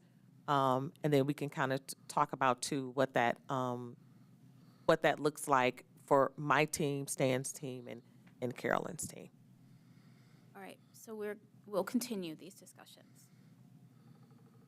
All right, into item 8, which is our consent agenda. Our consent agenda this evening consists of items 9.1 to 23.5. Are there any items that a board member would like to remove for separate consideration? Okay, seeing none, is there a motion to approve the? Motion to approve. Second. There's been a motion, a second. Any items anyone would like to discuss? Okay, seeing none, please call the roll. Mr. Cole, Yes. Dr. Pierce, Yes. Vice President Reyes, Yes. Ms. Vera, Yes. President Adair, Yes, sorry. Ms. Beckerling, Yes. Mr. Brown. Yes. That motion carried. All right, thank you. We're going to go ahead and move into our public comment on non-agenda items. We have Catherine Thomas, who's here in person, to speak with us about Boot the School Board Out. She would like the school board to leave. You have 3 minutes to address the board.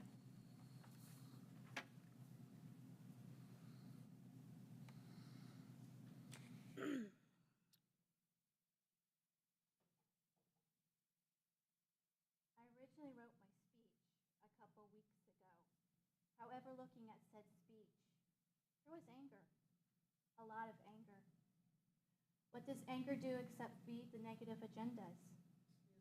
So instead of talking about what the school board failed to do, I understand. All right. I originally wrote my speech a couple weeks ago. However, looking at said speech, there was anger, a lot of anger. What does anger do except feed the negative agendas? So instead of me talking about what the school board failed to do, I am addressing what I failed to do as a parent, as an individual. I failed as a parent to recognize negative systems that only hindered my children's growth. I failed as a parent knowing my children wished to grow in only what they were interested in, not force-fed subjects they disliked on a daily basis. I failed as a parent to question said authority during COVID-19 and even before COVID-19 started. As a parent, I relied on data, science, systems, rules, regulations, and walls. And what good did this do for me? What good did this do for my children? It has taken me this long to stand here to say what has been on my heart. I woke up during COVID-19 and saw something that I failed to see. For too long, we have been programmed to think certain ways. What happens when we step out of Pandora's box? Will the world come crashing down, or do we get reborn to rebuild what we knew all along that was needed and wanted but fearful to step forward? I know the school board should go, but I'm not here to tell them to do so. I am here to place the ball in your court, fellow parents. Do we want our children to move forward instead of being held back by negative constructs that we have unconsciously placed on them? Isn't it past time to come together as a community to do so much better for our children? Let's turn fails into successes for a change. Let's heal together and love together. And yes, it does truly take a village to raise a child, and we have a very big village. We, the people, pay for teachers and staff and maintaining buses and the schools our children go to. Spring is a time of renewal, growth, and improvement, and dispose of what doesn't work anymore. And I want to say this before I close. Even though I do not know you as an individual, I know that you are beautiful, amazing, loving, and caring. Thank you very much for your time. Thank you, Ms. Thomas. Our second speaker is John Wooden. He is joining us virtually, so we're going to wait for, there's Ms. Nichols. The topic is special education, board action. Listen to him and hopefully resolve his concerns. Ms. Nichols? President Dare, the speaker's on the line. Well, good evening to everyone, the members of the board. My name is John Wooden, and I have a kid that attends one of your city schools, and he's currently in third grade. Since he has been at the school for the 3 years, it has been nothing but a ball of confusion. He has been bullied. I have taken the concerns to the school administration, 2 different administrations, and each time I've been kicked to your customer service department, where it's been kicked back to the school, and it's promoted more confusion.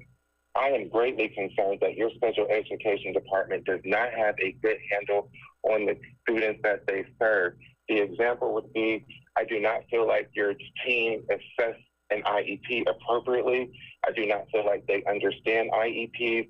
There have been several times that notes have been sent home regarding my kid for having behaviors. All the while, if they were to look at the attributes of his diagnosis, they would fall in line with his diagnosis. I am concerned that his educational, social, and emotional goals are not being met. It does greatly concern me that there's been 3 documented bullying incidents where it's only been labeled as physical assault. I have a right, as well as he do, so when he goes to school, that he can feel safe and free of harm and bullying, whether that's emotional bullying or physical bullying. I have reached out to the administration several times. I've even escalated my concerns to your executive level leadership, where, to be frank with you, when I was in a meeting with Dr. Angela Chapman, she actually turned her head and was sending emails while there was a group team meeting. And it's not to single anyone out, it's just to help for improvement. When parents or guardians really send their kids to school, they should be met with a high level of customer service. I do feel the district greatly lacks in customer service, and a lot of your root issues are surrounded by customer service. And then if I could just quickly back up to the bullying incident, I understand that confidentiality should be kept for the student, the perpetrator, but certainly the parent who has the victim of the kid, they do have a right to know what the outcome was. When parents reach out to school leadership, they shouldn't be given community. They shouldn't be given confusion. They should be given a listening ear and ask what we could do to propel them. I have pushed for 3 years for all push-in services. Here recently, they decided to push in his services and reduce his hours from 2.5 hours a week down to 30 minutes due to a shortage of staff. You have an amazing teacher by the name of Jocelyn Reeder that teaches at a city school of yours. But if we're not providing the teachers with the necessary support that are appropriate to teach all students and not just some, then we really aren't servicing your total school population. The special ed kids in your district deserve the same amount of respect, courtesy, and advantages as the kids who do not have special needs. And Thank you, when kids Mr. are- Wooden. Thank you, Mr. Wooden. Your time is up. I know you can't see the timer. You're welcome. You have very important comments. We thank you for sharing those. Your last comment is absolutely correct. The board absolutely believes that every student deserves, exactly what you said, and every family deserves great customer service. So our administrative team will be following up with you. I believe we have your contact information, and they will do that soon. Thank you so much for addressing the board this evening. Our last speaker, who I don't believe is here, but it is Jana Griffin. Topic is CCS Transportation, Board Action, Review the Transportation Department. She's not notified when the bus is not coming. I don't believe she is here, but I encourage her to submit her comments in writing so that we can make sure we hear her comments. So thank you very much to everyone who shared this evening. We are now going to go into executive session. Vice President Reyes, do you have the motion? Yes, I move that the Board of Education recess into executive session per section 121.22G1 of the Ohio Revised Code to consider the appointment, employment, or compensation of public employees. Is there a second? Second. Second. Please call the roll. Dr. Pierce? Yes. Vice President Reyes? Yes. Ms. Vera? Yes. President Adair? Yes. Ms. Beckerly? Yes. Mr. Brown? Yes. Mr. Cole? Yes. That motion carried. Thank you. We will now adjourn to executive session. We will come back to this room to close, but it will not be televised. So good evening to all, and thank you for joining us.